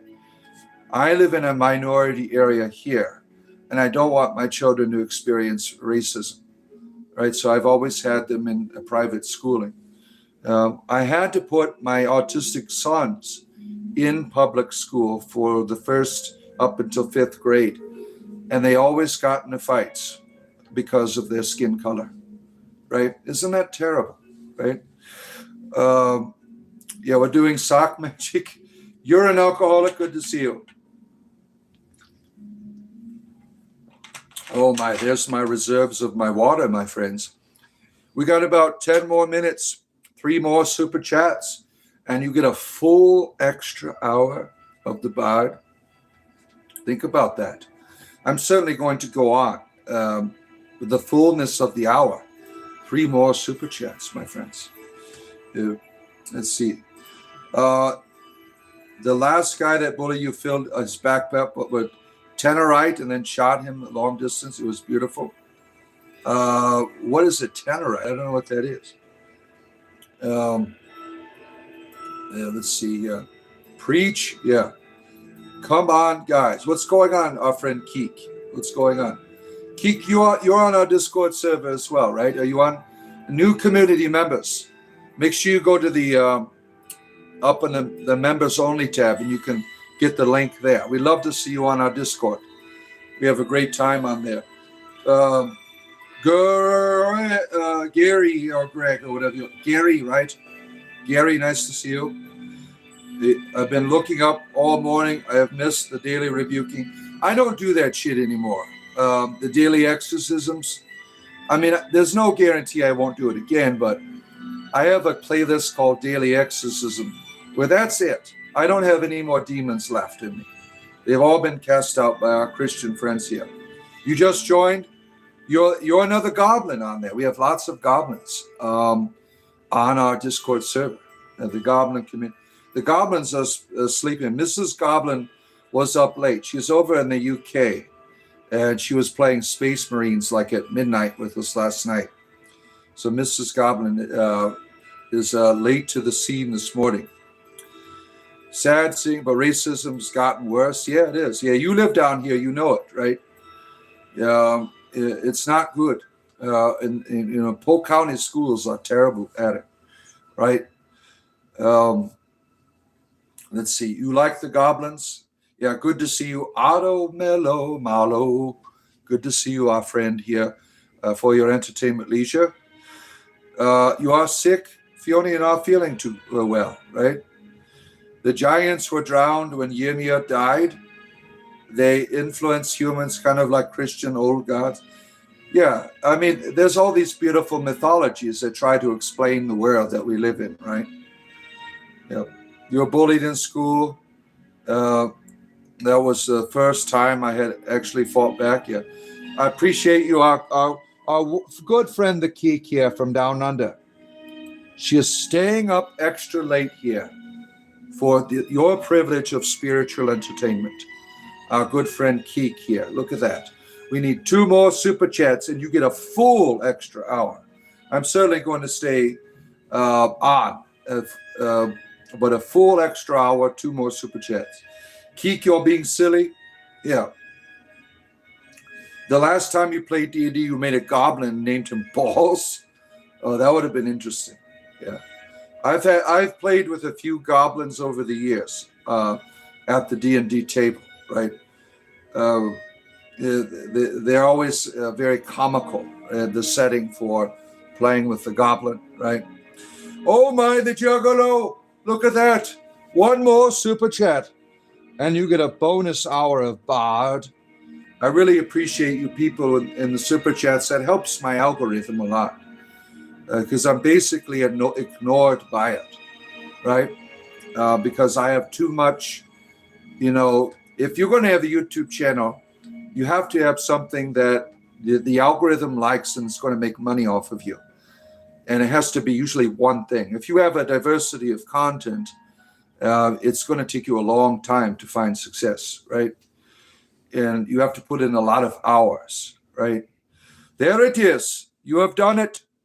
You have done it, my friends. Thank you. I appreciate you. Oh my goodness. Here, look at all the love. Look at all the love here. We have achieved the extra hour. I appreciate that. Yeah. When I started my YouTube channel, now I had a product that people was interested in. I was a clergyman, so people want to talk to you. They would subscribe and so on and so forth. And when I left the church, I lost half of my audience. So I pretty much had to start over again. And YouTube Shorts, I really crank those out every day to build slowly an audience. Right now, we're at about 82,000, right, subscribers. And that comes from always cranking out those YouTube Shorts and doing daily streams. If you are a streamer, eventually you'll see it like building and building and building slowly, right? Your community. So that's what we have here. We have a wonderful, wonderful community of people that enjoy my art, right? And I've gone through many phases. Basically, it's comedy, spirituality, and gaming, all in one place, right? Lots of love. Thank you, my friend. Yeah, we appreciate that. You get a full extra hour of me, right? That's been my, I've been doing this every day now for what? Over a week now, about 2 weeks now, we're doing the super chats. Or did I start on Monday? I think I started doing this on Monday. And it's been very helpful to me because I do this for a living. And I appreciate people that do give and subscribe. It means a lot to me. Yeah. You're dancing now. Look at that. Yeah. There's nothing. There's no stupidity here. Many talents and gifts, certainly. Yeah. What is a tannerite? I don't know what that is. Yeah. Yeah, we're all beautiful people, the beautiful people, as Marilyn Manson once proclaimed, right? The gift of giving, right? The gift of giving. You have subscribed. Thank you, Headstrong J. Not Gay. We appreciate you for being a part of our community. Yeah, all humans are stupid, and that's beautiful. That's how you see it. Fan-made music. Vitals. Yeah, good to have you here, friend. Spiritual entertainment, 7 days a week. Every morning I'm here. Thursdays and Fridays a little bit later, but usually I'm on around 7 a.m. every morning. Tomorrow I'll be at, tomorrow's Friday, so Thursdays and Fridays at 8:30. So I got to take my kids to school those mornings. And usually every night. Now tonight I'm not going to be on, so I got to work on my. I'm having dinner tonight with my wife and family, and I'm also working on my D&D stuff for tomorrow. If you've been watching our D&D game, we've been streaming it for a whole year, and my players are in a terrible place. They've lost everything, right?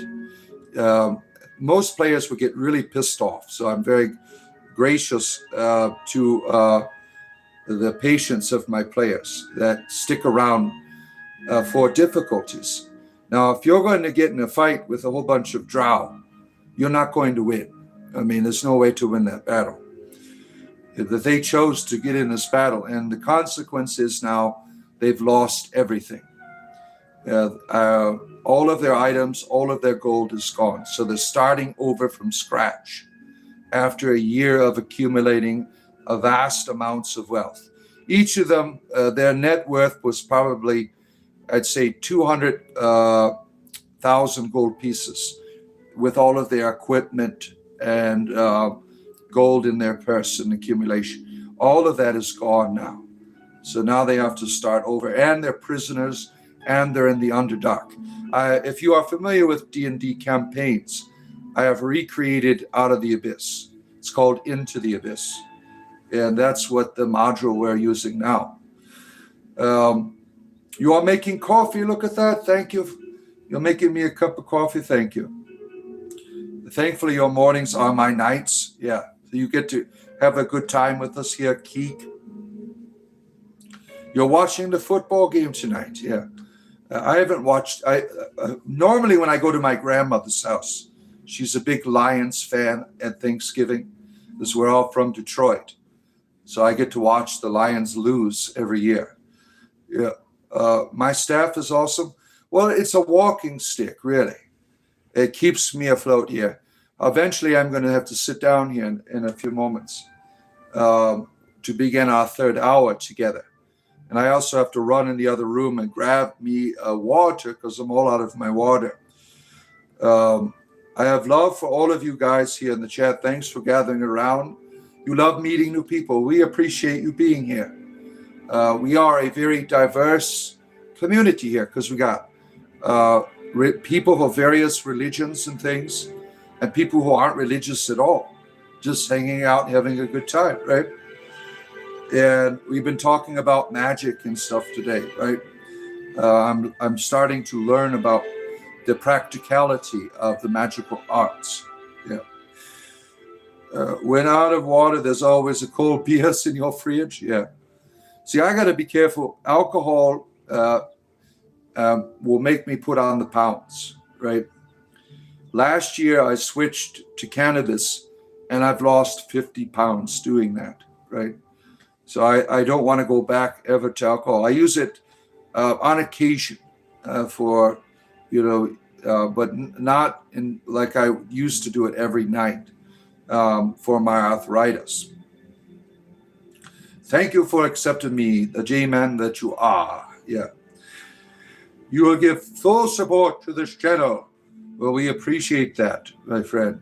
Are you the gentleman who was talking to me on my Substack? I usually don't communicate on Substack, so I apologize if you waited long. Your image looks the same as the Substack. Yeah. Well done, Bob. They do make beer. They don't make fat. Yeah. That's no fun, though, right? I drink the beer for more than the taste, for the intoxication. Yeah. It makes the food taste really good at 2 a.m. Yeah. It certainly does. Yeah.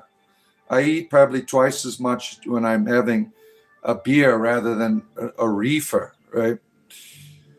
That is you? Okay, yeah. The Merta Gurlu, that was you. That wasn't Jamin. I'm talking the Mitra Gurulu. Yeah, he had reached out to me on my Substack, and I usually don't. I'm on there regularly, right?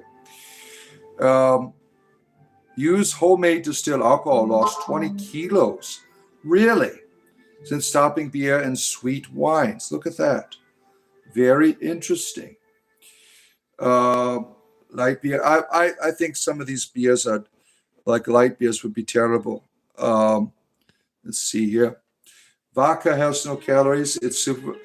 I thought all type of, you sure there's no calories? Like my go-to was, 6 shots of vodka or 6 shots to deal with my arthritis in the evening. And I did put on a lot of weight doing that. Yeah. You smoke cannabis regardless. You have 5 degenerative discs pinching your sciatica. Helps with that too, ironically. Yeah. Yeah. Cannabis has been a big help for me. Do I believe in prayer? Certainly. Yeah. Prayer has a certain power and presence in the world that has shaped our destiny. And I think it's a very important practice to exercise hope that things are going to be okay, right? That's the power of prayer to me. Homemade wine has no calories, but it's made from grapes, right? The body must burn the alcohol before it starts to burn the calories. Oh, that makes sense. You feel like the weight can also be caused by the hunger the next day. Interesting. You have all of these experts on how the process of burning the calories works here. Methylated spirits and orange juice is okay. I wouldn't know, my friend. I wouldn't know. Now, I'll be right back. I got to grab a glass of water, and then I'm going to be sitting down with you, my friends, for the final hour of your bard here. Hang tight, my friends. Just going to grab a glass of water here. Getting it all filled up here for your entertainment leisure. All right. There it is. Filling up the water, my friends. Spiritual entertainment in its finest form and flavor for your entertainment leisure. All right. We're in the final segment, my friends, the final hour with your bard for your entertainment leisure. We started talking today about the practicality of magic. Where is all the magic on in the world, right? In terms of let's look at the film. Oh, great. We got a wonderful problem here. Maybe I put my hood on that will go away. Like the movie The Odyssey, for instance. The telling of the tale of the Odyssey, I think, has lost its purpose. Right? The Odyssey was a journey that you were taking. That is how it wasn't. I'm just going to tell you a story. I would grab my little harp here and I would tell this story that allowed you to go journey in this mystical landscape, right? It was something that was healing, something that you would develop from an experience. You'd have a real experience from me telling this story to you in the ancient world, right? Now, today, what all we know about what we've seen in terms of people talking about this film, The Odyssey, is what? What is the main thing that you've been talking about? Politics, right? Are you really getting a journey by watching this film? I haven't watched this film yet, but I would like to see it, right? But many people have been saying it is like trying to educate you. I don't know that. That's what I've been hearing people talk about. But the idea of the Odyssey is supposed to help you to go on a journey, right? That's what you're supposed to be doing. You're not supposed to be getting an education, right? You're supposed to be going into another world and being transformed and overcoming obstacles and coming back again a different person. That is how the bards used to tell the ancient stories, right? Let's see here. Where are we at? The Howling of Hell, Christ died for. Yeah, the Howling of Hell sometimes has a context, right? If you look in 2 Peter, what happens? The Howling of Hell is really a proclamation to the powers of hell. The idea that Jesus goes into hell and preaches the gospel to dead people is erroneous. This context of the Howling of Hell comes out of the book of Enoch. Like if you're reading the books of Peter, it's really Enoch represented. And what you're reading about this Howling of Hell, Jesus goes and preaches to the dead, it says in Peter. What he's doing is what Enoch did. Enoch went to these spirits who are chained in the deepest part of Hades and said, you are doomed. And that's what Jesus does. He goes to these beings who are controlling the world through the power of death, Hades, and saying, you are doomed. I'm taking away your power. And he defeats Hades, death, by resurrecting. And that is the harrowing of hell. And you get a better glimpse of that in the Orthodox Church than anything else. You have subs twice? Oh my. I would like to see the Epic of Gilgamesh. That would be fun, right? That would be a fun movie, right? You ran out of mushrooms today? Oh shit. I'm sorry to hear that. Oh boy. 3-hour movies are too much. You prefer to watch, like if you watch the old Odyssey movies from like the 1950s and 60s, there was one in the 80s. Those were really well done where you could go on a journey, right? If these older movies were made in such a way where they were so fantastical that you felt like you were going into another world, right? That should be the experience of mythology. Mythology is not to educate you. It is not something to politicize you. It's to help you to go on this profound journey. Damn chair here. Let me see if I can. All right, there it goes. It stopped. To help you to go to this special place, right? The director made it a political statement. It's soulless and very unfortunate. Yeah, that's too bad, right? I can't stand that about modern film and television shows, right? I mean, I'm already a person for diversity. I don't want to be educated about it, right? Lord of the Rings was well done. Very good journey. Yeah. See what Peter Jackson did. Peter Jackson, he had his own license, right, with the Lord of the Rings series. Obviously, right? That he strayed away from the books, but he did so in a way that he continued this journey of mythology, where you're still going somewhere. You're not being educated. You're going to another world. I've never read the Lord of the Rings books. I didn't start learning how to read till I was 20 years old. So I missed out on all the fun, youthful things that people did, right, back in the old days. So I haven't had opportunity to read a lot of literature, obviously. Mostly theological manuals for me. Yeah. Mythology is OG fantasy game. Yeah. Yeah. Mythology is what makes like things like Warhammer interesting. Like if you look at the Warhammer, it's more than just a game of fighting machines, right? And Space Marines. There's a mythology there that attracts people. The same thing with Dungeons and Dragons. It has a mythology that you can participate in. Your first subs experience was enjoyable? Yeah. All right. Paul, you can fuck off. Goodbye.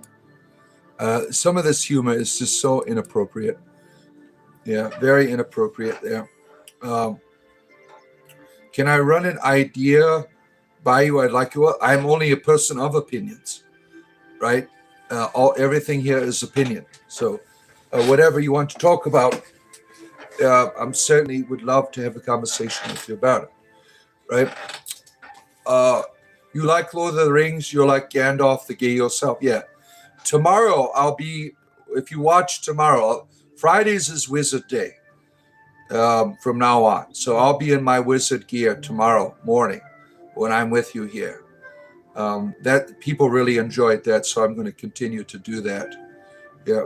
Dragons are no joke. Yeah. Let's see here. Courtesy and respect your elders. I am right there with you. I am super dyslexic, so it's hard for me to read books. Yeah. Thankfully, we have audio books, right? Oh, I love mushrooms. You got any? They're great in salad, right? I don't plan on doing any psychedelics again in my life.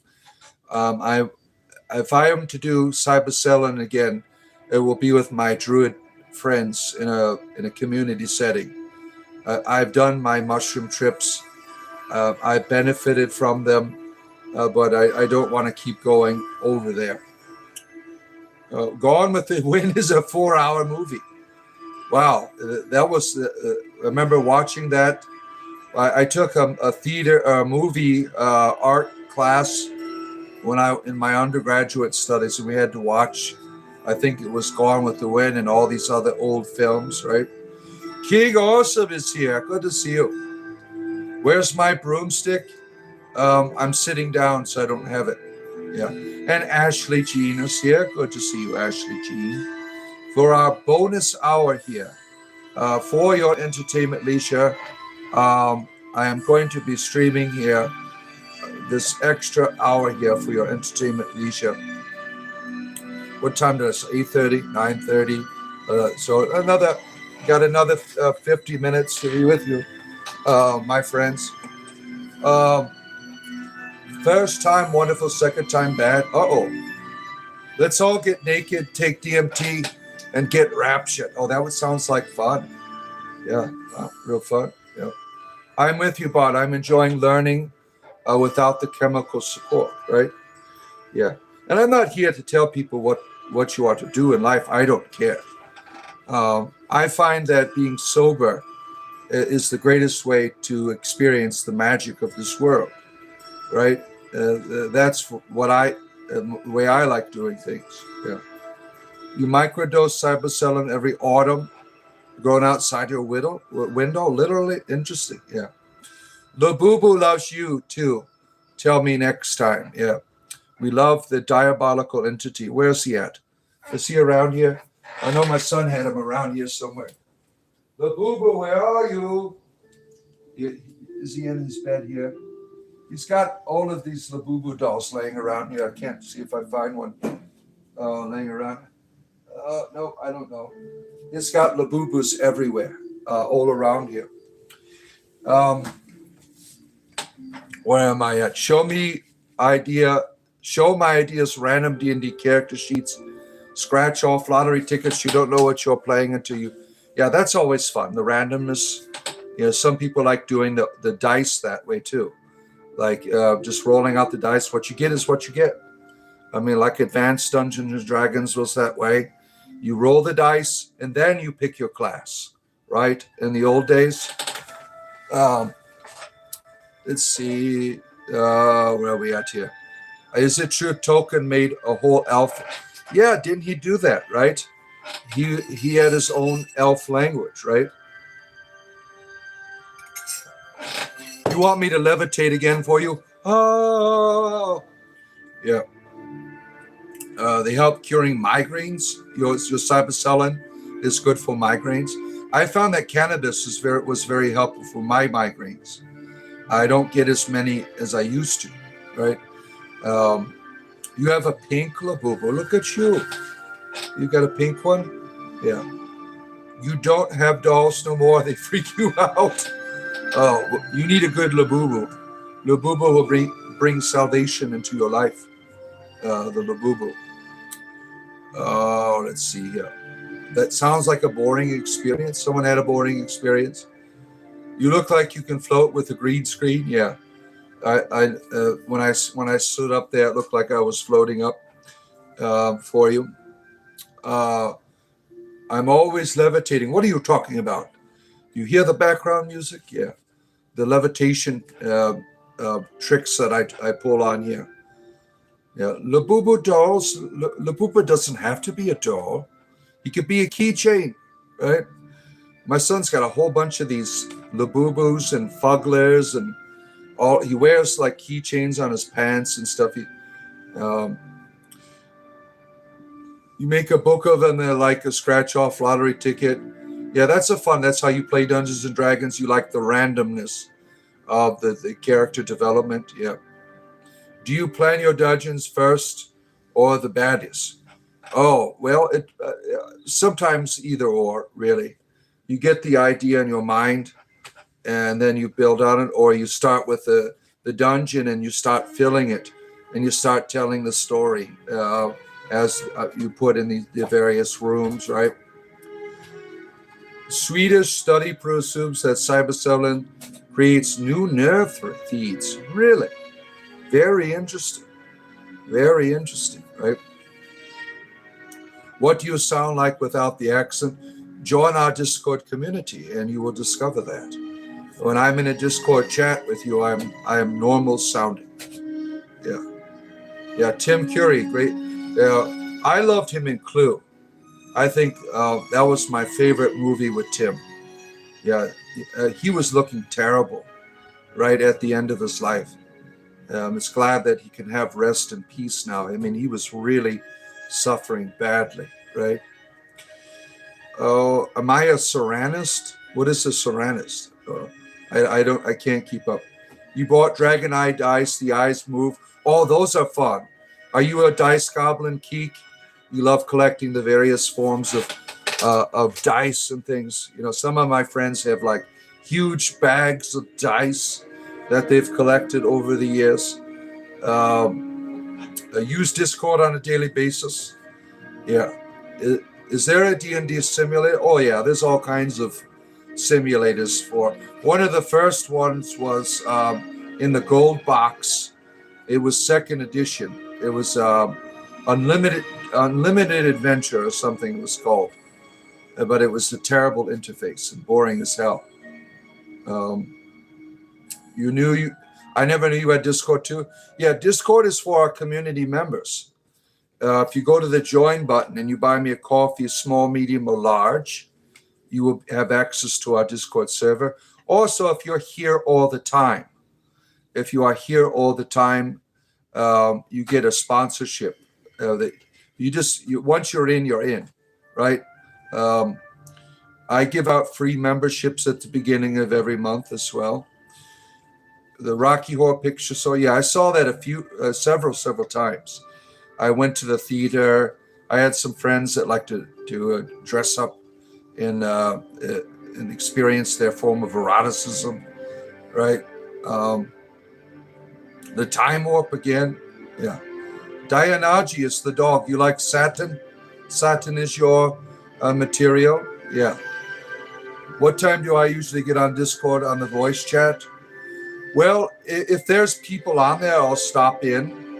I see the community is on there more than I am on the Discord. Like yesterday after the show, there was a few community members in the common chat room.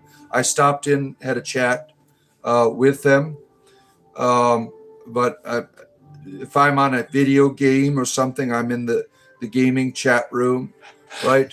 So I'm not on there as much as most of the other people that are on here because of my time restraints. But I certainly drop in every day in some capacity and try to catch up with it. There's a lot of stuff on there that I can't catch up on. There's all kinds of conversations and recipes and videos and art and poetry that I unfortunately don't have the resources to have this ongoing experience of it. The symbol behind me, this is the Ace of Pentacles tarot card. That's what it is. That's what the symbol is. You played VR D&D Tabletop on Quest 3 VR headset? Yeah, I played VR D&D on Tabletop Simulator. Yeah. I don't like it. I don't like VR. Yeah. But it was interesting to do that. One of the afterlives and stayed up in stupid hours. Oh my goodness. Oh my. You could play Dungeons and Dragons on Twitch. I used to stream it on Twitch. I had a channel called The Dungeoneers, but I deleted it a long time ago, all the content on there. But now I stream only on YouTube. But Twitch is kind of like something it's not as popular as it was like 20 years ago, right? I only stream on YouTube. Yeah. Jesus Christ loves you. Oh, thank you. Ace of Base Tarot. I saw the sign and it opened up my eyes. Yeah, I love Ace of Base. They're a wonderful performance, right? Discord is convenient, certainly. What are we at here? You have the original tarot cards. Well, what do you mean by that? Because there's so many of them, right? There's so many tarot decks out there. I love Rabbit Tarot. I love the rat. They're adorable, right? Rabbit tarot, the rabbit oracle cards, because I love rabbits, right? I love you, rabbit, right? I love you, don't I? My rabbits down below here in my chair. They follow me all around the house. I love my rabbits. You still see in your head right now a space in your head? You have a space in your head? Where are we at here? Katalaka Martin, you read the Gospel of Thomas? Yeah, I've read the Gospel of Thomas. I mean, I don't recall everything in it, right? I used to stream on Tornhub. Oh, damn. Your private info stays private in Discord. Yeah, it certainly does. I believe so, right? Do I have people in your age group who are open-minded on spirituality? Not at all. Open-mindedness is really something of courtesy, rather. I mean, I don't have to accept your ideas to have a conversation with you. I mean, we have people of all different experiences, and I'm interested in, like yesterday, we were talking to somebody who was, his cat was an interdimensional being, and we were having a conversation. I don't know if they were serious about it, but I was trying to learn about this experience of this interdimensional being, and very interested in it. You know, is a cat an interdimensional being? I don't know. I'm a person of courtesy. I don't have to agree with your philosophy to be nice, right? I don't treat people like a nutcases. If you tell me you're reincarnated from Abraham Lincoln or something, right? I'm just a person of courtesy, right? Your husband is making cheesy, eggy breakfast for you. Oh, that's what a wonderful and beautiful thing when the husbands make all of the beautiful elements together on one plate, right? I'm going to be doing that for my wife tonight. I got to find out what she wants first, right? Miss Real Talk is here. Oh boy, the real talk is coming, my friends. It is coming. The real talk. Yeah, I'm not a fan of eggs either. Okie dokie. Everyone in my house likes them. I don't like the smell. I mean, eggs. I use eggs for cooking, of course, right? You know, it's good for, like, if I'm making a fried chicken, you know, to dip it in the egg and the elements and stuff. What are you doing, Mrs. Rabbit? You want to be on the show again? Yeah, my buddy wants to be on the show again. We'll get you on here. We'll get you on here. What are you doing to the blanket? She's pulling her blanket all around the place. Yeah, I got my rabbits various blankets that they lay on because they've eaten all of the carpet up, and they've done quite a good job on the blanket. That they just keep eating everything, right? No one in your house apart from me and my eldest eats the eggs. Yeah, when I was younger, I ate like scrambled eggs and stuff like that. I just can't. It just doesn't go well with my palate anymore. It makes me gag. I just can't eat them. Some dude got drunk at your wedding and went fishing in the river next to the venue and fell down the ravine. Oh my, that's terrible. Oh my goodness. What a wedding, right? It's supposed to be about you. Now it's about rescue. I'm sorry you had to experience that, right? But I'm sure you can draw wonderful memories out of that experience. You like soft yolk? You're a soft yolk person. What came first, the bod or the tail? The tail. Yeah. This guy isn't batshit crazy. I can actually subscribe to. Well, I am crazy. It's all a matter of perspective. I have lost my mind. I have gone through my midlife crisis and existential crisis. I'm just okay with my madness, right? My madness has made me more creative. So you are talking to a madman in a manner of perspective. The gospel tells us we come to know ourselves. Yeah, it's a very important lesson, right? You get with porks. Oh my, Ara in Arsha, you love my rabbits. Yeah. How do you like my new rabbit videos? Like the one I put up this morning about my other little rabbit came up and gave my rabbit a kiss. Um, yeah. I try to release bunny rabbit videos every other day or so. Right. I love my rabbits very much. Right. The Gospel of Thomas is your favorite. Yeah. You like coleslaw as well. You're a coleslaw person. Yeah. Are we summoning a demon right now? Yes. I got a demon in my pants right now. It wants to escape. Yeah. Do you have pet rabbits? Or are you racing? No, I don't eat rabbits. I love rabbits too much to ever eat one. So my rabbits, they roam around my house and they have devoured my carpet. I had tile in my kitchen and they ate all of the tile. They have chewed holes in my walls. I mean, if you're going to get rabbits, understand what you're getting involved in, right? Yeah, you laughed when I said I was crazy. Yeah, I don't have a problem with being crazy. I enjoy it. It's a wonderful way to live. When you're crazy, you don't give a shit anymore, right? I don't care what people think. I don't mind wearing a cloak, right?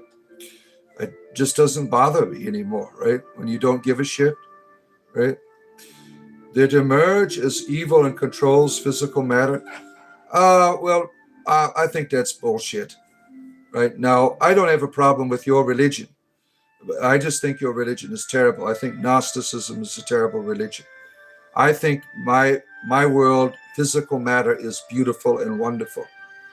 It's in a state of creativity that's oriented towards beauty. Every part of me is beautiful. There's no spark in here that needs to go back to where it belongs. I live in a beautiful world. I am beautiful. You are beautiful. The world you live in is beautiful. And it is a state of becoming. And when something's in a state of becoming, it needs to be developed, right? Being crazy is a great way to stay sane in an insane world, right? Insane in the membrane. You're an intergalactic wizard. You'll get back to your galaxy. A rabbit from your homeland. Oh, that would be fun. I'd love to see an alien rabbit. Yeah. Or you're making fun of Gnosticism? Well, we have Gnostic people here. I don't mind some of the things in Gnosticism are good. I just think it's bullshit that I live in a prison. I just can't accept that at all. Yeah. Rabbits, catnip. Do they eat catnip? I've never thought about giving my catnip. My rabbits eat all kinds of grasses. When I go cut my lawn, I'll bring in a pile of grass. They love that shit. Cool Hand Mountain Man, you're headed in a state of hibernation with biscuits and gravy are a problem, right? They put you in a state of such solitude and comfort. Those biscuits and gravy, right? You don't know what normal is anymore. Yeah, normal is a social creation, right? If you're striving for normality, you're really saying, "I want to be a slave," right? Boom boom, ain't great to be crazy. Boom boom. All I want to do is a zoom zoom zoom and a boom boom. Mrs. Tortoise is doing okay. She's upstairs. I'm in the rabbit land right now, right, rabbits? I'm in my rabbit land. You feed your intergalactic rabbit edibles. You are now on a diet. Your own prison. That was a Creed song. Yeah. When in a world with animals, you live in land, compensate for the example, and feed 100 birds every day. Food is not abundant in this year for them. Yeah. Your cousin raises rabbits for meat. He gives them catnip. It does the same thing as weed for humans. Oh, I've never thought about that. would that be appropriate, right? Or is that something that is enjoyable for the rabbit? I wouldn't know. ELP is back, a true servant of the Imperium. Our friend ELP. We served the Emperor last night together, and we were victorious, right? To feel in prison, it is, right? Religious escapism is a terrible way of living. I live that way as a Christian because it's all about dying and going to be with the God. I felt depressed, and it was a terrible feeling. I hated the world I lived in. I hated my life. All I wanted to do was get out of here and be with the God. I was depressed, right? Victory for the Emperor. Vigilante Hero is here, 77. I don't remember you either. Death makes way for new life. Yeah, I mean, there's a cycle here, and it's not bad, right? How you experience death is a terrible event, right? It's a terrifying and unfortunate event, but it's not the end of the road, right? Labubu saves. Labubu saves. Yeah. Remind us, Vigilante. You're talking about jail from like a year ago. Oh my. Jail from a year. You've been here around a year. Yeah. Gnosticism liberated your soul. Well, if you follow the tenets of Gnosticism, you're still enslaved, right? Basically, you're waiting for the escape route, right? Long association, yeah. It makes them nice and mellow, funny, because I've never seen a rabbit laughing before. Well, I'll research it. I don't want to hurt my animals, right? If I will see if there's rabbit people out there in the world that probably know more about it than I do. If it's something that they would have a good time with. The cats, it's natural for them to have a little bit now and then, right? They really enjoy it. I mean, it grows naturally. They can go out in the backyard and get catnip, yeah. When it tries to give them a bath, yeah, that's a terrible and evil thing to do, to give a rabbit a bath, in my opinion, because it could kill them. You can the rabbit could have a heart attack from going in water like that. Not all rabbits, but most rabbits, they clean themselves. And I can understand as someone who is a breeder for food, there's a different context where your rabbits are just objects rather than something that you would be concerned with their hearts long term, right? Kept telling me to get a Grindr account. Oh, were you the drop the soap Vigilante Hero? Was that you? Yeah, I can't remember the people that if you've been gone a year, you are the John. So how was she supposed to know who you are if you changed your name? Yeah, now I remember John here. He would complain all the time about jail. Drop the soap, John. Now I remember who you are. Every day there's a new story from jail, and you kept going back to the jail and dropping the soap on purpose. Yeah, now I remember who you are. Drop the soap, John. He would get arrested just, I'm like, you really need a Grindr account. You don't need to go to jail to have a homosexual encounter. And there's apps for that now. So that I remember our friend Drop the Soap John here. He'd go to jail just to have his gay relationships. But we are in a modern era now, John. We have Grindr.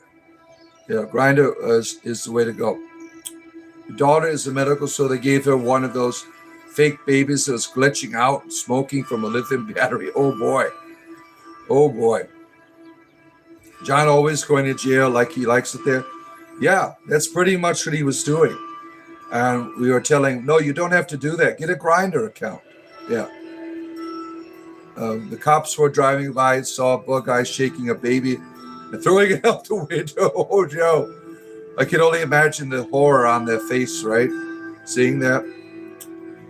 Your daddy's beard. Yeah, fuck off. What a sick son of a bitch, yeah. Goodbye, asshole. What a sick asshole. I can't stand people that talk about molestation and shit like that. Sick fuckers on here. Yeah. Jimmy John's pork sausage special. What's going on with that? You call up the Jimmy John sandwich people for sexual encounters? Is that what was going on? They took him to jail for aggravated shaking a baby. Oh, that's terrible. Oh, my. So now I see you, Gandalf. Ivan, yes, I have no beard on. Tomorrow I'll have the beard back on. Yeah, I'll have the beard back on, right? Look at the time. Damn. I got like 25 minutes left. Isn't that something? I mean, talking for 3 hours straight. We're in the bonus hour, right? Because of the good graces of our super chat community here. We have entered the bonus hour here. Don't forget at the top of your screen there, you see there's a like button right up there. Right up there. You go touch it. Like button. Like and subscribe. I do this every day for your entertainment leisure. Tomorrow I will be a wizard. Yeah. Weak-minded trolls hiding behind. Yeah, I don't mind trolls as long as you want to have a good time and laugh. I don't mind humor. It's just like some of this stuff is just perverse and sick, right? I think it's unacceptable. Yeah. DMT believes there's a superior spiritual realm after this. Yeah. Yeah, I think of this realm as the superior realm. Yeah. You had one for 13 years ago, you had a rabbit. Yeah. Chronomancy spell is working. Yeah. The VP is spewing his hatred about us while I prefer you being a good followers. What is a VP? I don't understand what that means here. You being good for your followers makes one thing. I don't understand. What's up, Wizard? Bo's voice. Borat. Yeah, he is quite the entertainer. Right? Borat is the troll that you want to have on your channel. Someone who is a Borat. Right? You know, I don't appreciate trolls that come on and insinuate violence. I mean, that's really pathetic, right? Or the stuff about molestation and shit like that. I think that is a terrible thing, right? It's every knee will knee before the Father. Oh, shit. I will die and you will kneel before the Father. We will all die. I will not kneel before any deity. I want a deity who loves me, not one that wants me to serve it. I think that's pathetic. Only weak gods want you on your knees. Lovers that are deities want your embrace. It's the idea of dropping to your knees. It needs to stop. Why are you on your knees? You don't need to be on your knees. You need to have your arms open. You need to stand. The Orthodox Church, to its credit, when you receive communion, you will stand up. You don't fall on your knees because you are receiving God, and it's God's embrace to you in the Eucharist. So you receive it standing up, right? Let's see here. What's the star behind you? A pentagram? Yeah, whatever you want it to be, Irish country girl. It could be a pentacle, a pentagram. It really is a tarot card. It's the Ace of Pentacles. And I love, the pentacles are my symbols. I love the symbol. My ancestors, your ancestors, if you're Irish, use this wonderful symbol, right? We don't do politics here, no. Politics is a terrible a terrible experience in the modern world. It really has lost its purpose. When you talk about politics, you're not talking about politics. You are wanting to promote your tribe, tribalism, right? Politics is like, I think this is a good idea. You have an idea. Let's talk about it, right? That's not what we're doing when politics. It's I draw a line in the sand, you choose, right? Service isn't worship. Yeah. Well, what define worship, right? That is a broad word, right? Like I worship my wife. She is an object of devotion. I do things to honor her, to love her.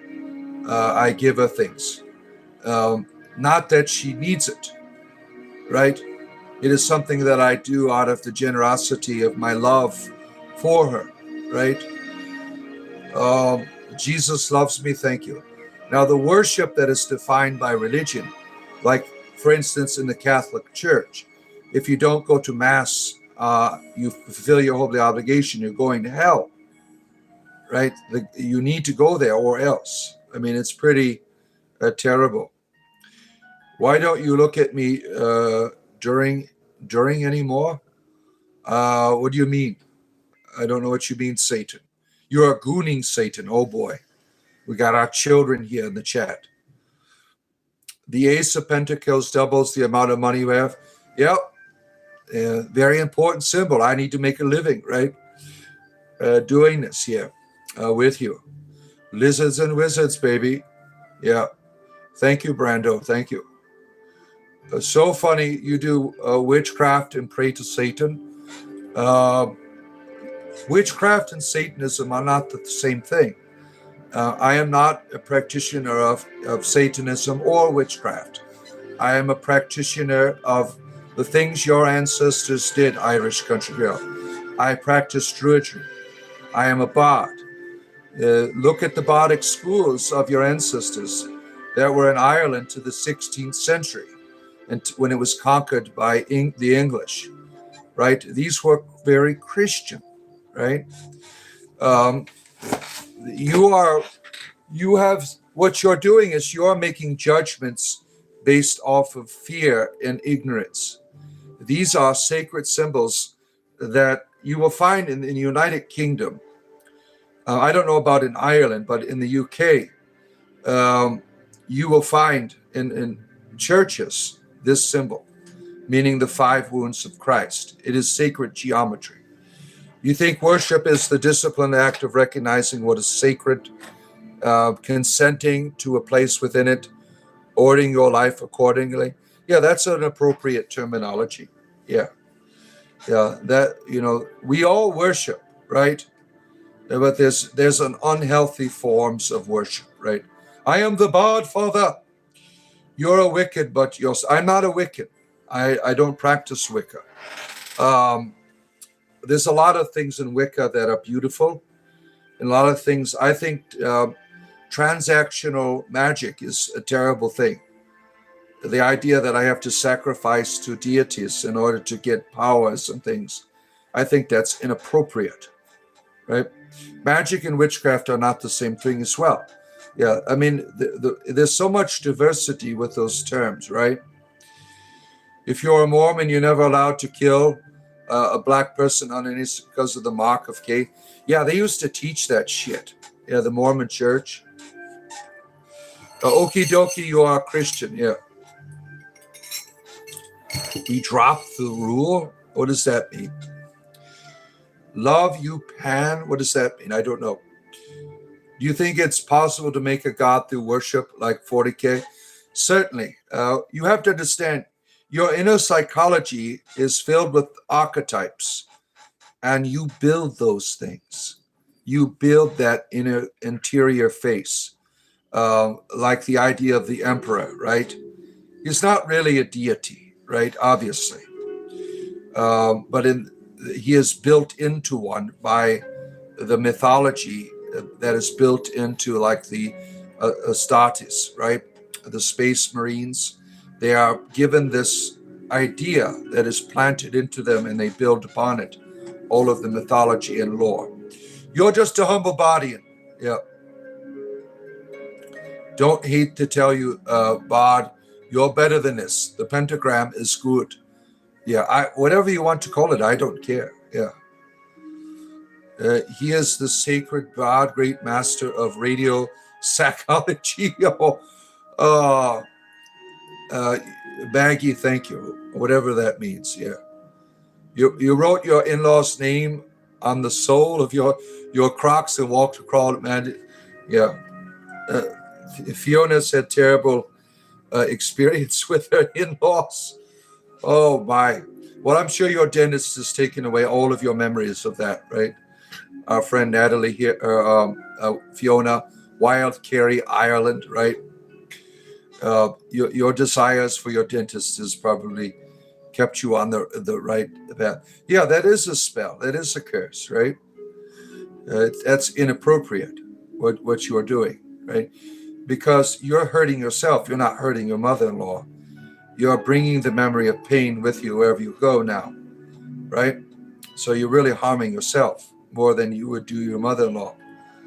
What is my favorite aspect of Celtic culture? Well, the bardic tradition. Yeah, the creativity. The bardic tradition is really, learning about it has really given me a voice and has helped me to know that my creativity is a good thing. It's a spiritual thing, right?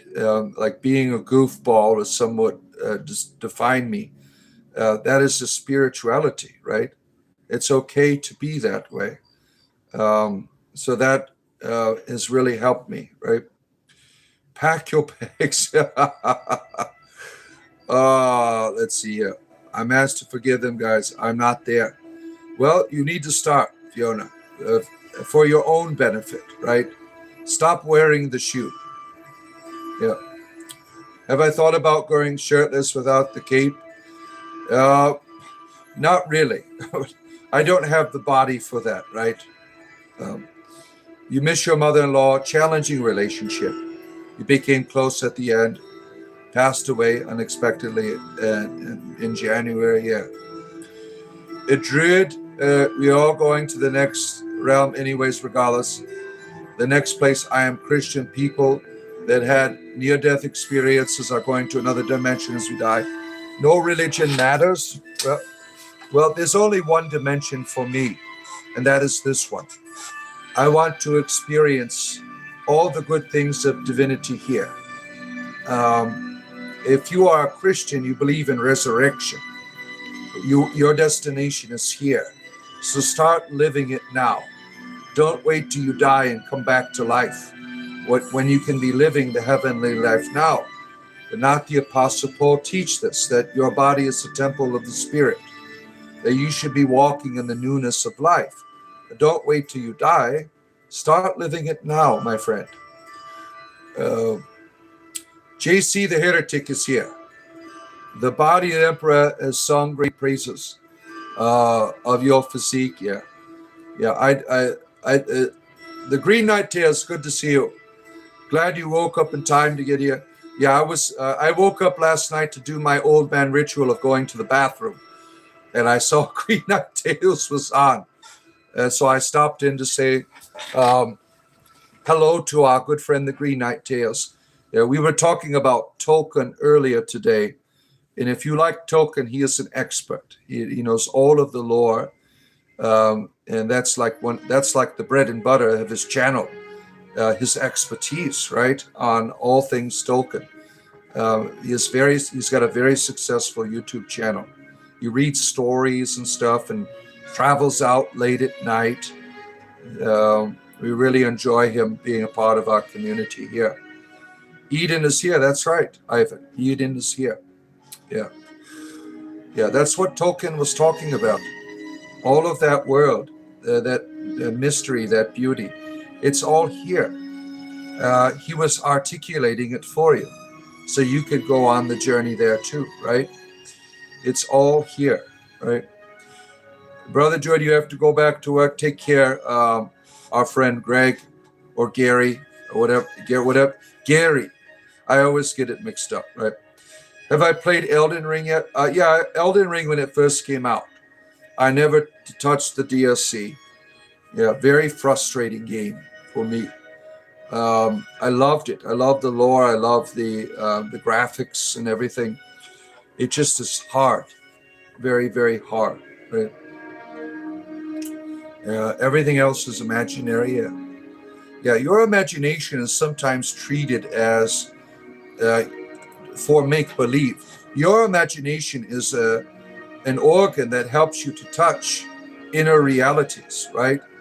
It is a way for you to put a face on the unknown. All of your creativity in life begins in your imagination. It is not for make believe, it's a sacred organ, a sacred reality that helps you to go to places that you would not normally be able to go to, right? The imagination is a sacred reality, right? And shamanism, they understand, a lot of people that practice shamanism. That's where it begins, right? That is the doorway that allows you to go on these shamanistic journeys, right? What I call a rabbit with diarrhea, a salad shooter of the hell. Oh my. You like the triptych in video game form and stretch, you call it, you gotta say, yeah. What's the meaning of my necklace? This is something I went to honor my ancestors, the Triskelion. This is in Newgrange in Ireland, this particular symbol. And for my ancestors, it meant a lot of things like earth, sea, sky, death, life, rebirth, mother, father, child. I mean, it has different meanings for my ancestors.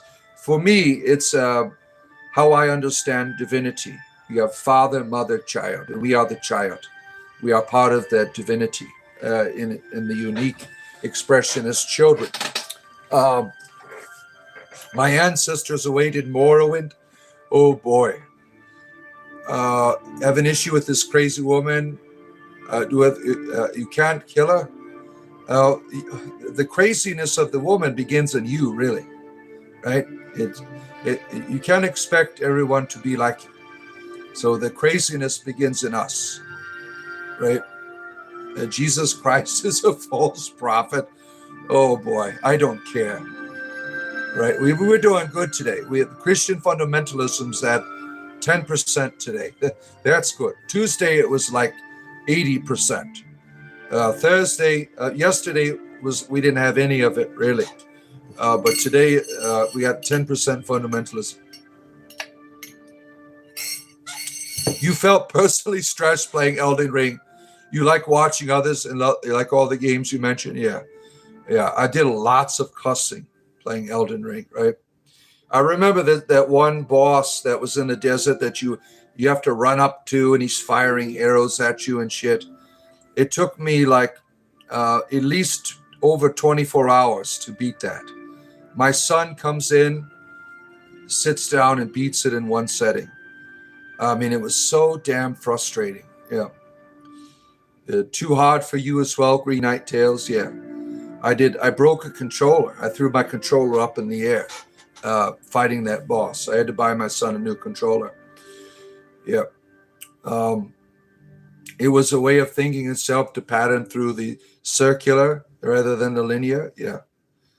The Indians have moved. Oh my. Yeah. Let's see here. It's too hard to try another way. Yeah.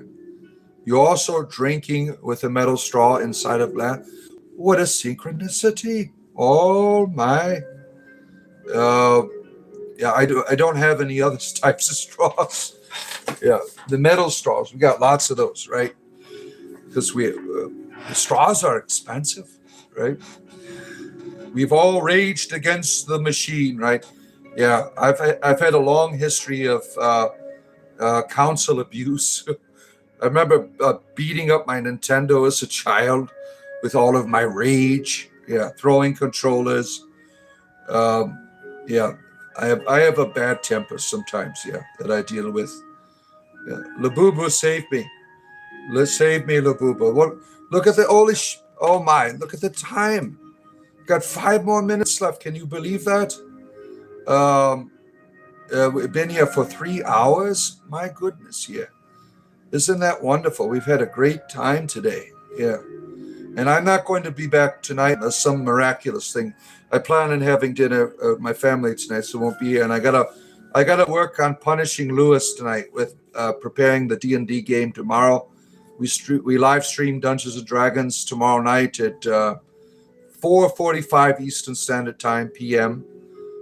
Tomorrow night. Tomorrow morning I'll be back on here at the same time, of course, around 8:30 Eastern Standard Time. Let's see here. You have made up words on your new phone? Oh my. Peter Cullen died. He was Optimus Prime. Oh, all of these people dying this week, right? All of these people who have been a part of our lives and the things that we've enjoyed, right? Wow. That's unfortunate. Yeah. We don't use straws, just you here? Yeah. Whiplashed. Oh, that's terrible. Yeah, rest in peace, Peter. May your memories continue to be with us, right? Thank you for all of the wonderful memories you've given us. Yeah. A shaman in the jungle can't read, is wiser than most people. Yeah. Reading is a form of knowledge, right? That is certainly helpful, right? But like this idea that people who read lots of books, you've increased your knowledge base, which is very helpful.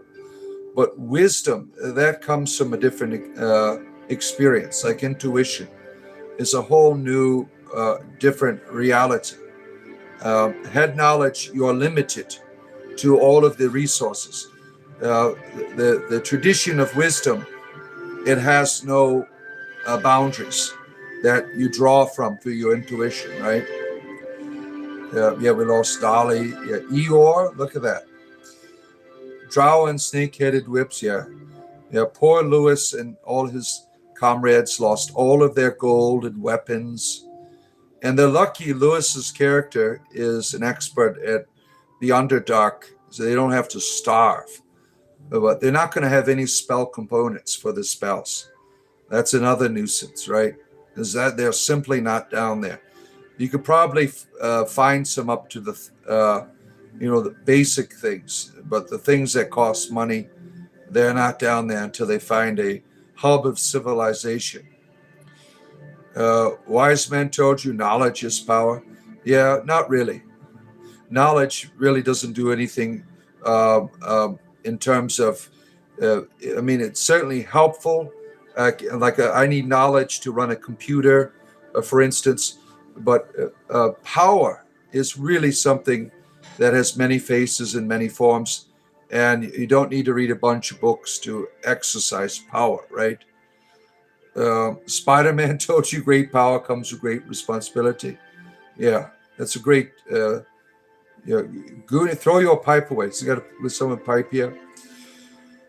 All books have been written by humans, imperfect and learning as we are. There, that's wisdom, right? You notice the same trolls come to other cool places on live. Yeah, it's funny when you run into them, right? Yeah. Forgiveness is divine. Yeah, but pay for the pizza. Yeah, Brando. I hope that since I make so many mistakes, I will be a super wise old man. Yeah. Wisdom to me is an interesting thing because it has different faces, right? Like the idea of, I was just talking about this with my Amakara yesterday, my soul friend, who's an older druid in my organization that I belong to. And we're talking about wisdom as an experience, like she just appears in the right place in the right time, right? And she uses your face, your experiences, and builds on that, right? Johnny, good to have you here, our friend. Wise man says, forgiveness is time, never pay full price for pizza. Yeah. Oh my, Bobby Brown is here. Go back to New Edition. Build it back up again. We loved you, and your ABC song was the best. Bobby Brown. Yeah. It's been a bad year. I'm sorry to hear that. Sorry to hear that. Well, my friends, it is that time. 3 hours I have been with you because of the good graces of our Super Chat community. We've been able to get that bonus hour today. I've had a great time with all of you, and now I must depart from you, and I will return tomorrow morning at 8:30 a.m. Eastern Standard Time, and then tomorrow night, Dungeons and Dragons. If you want to watch us play, go to my live stream section and get a notification bell on it. It's called Into the Abyss. If you like watching D&D. All right, have a great rest of your day, my friends. Tomorrow I'll be back as the Wizard Fridays. So we're getting whimsical tomorrow morning. See you then.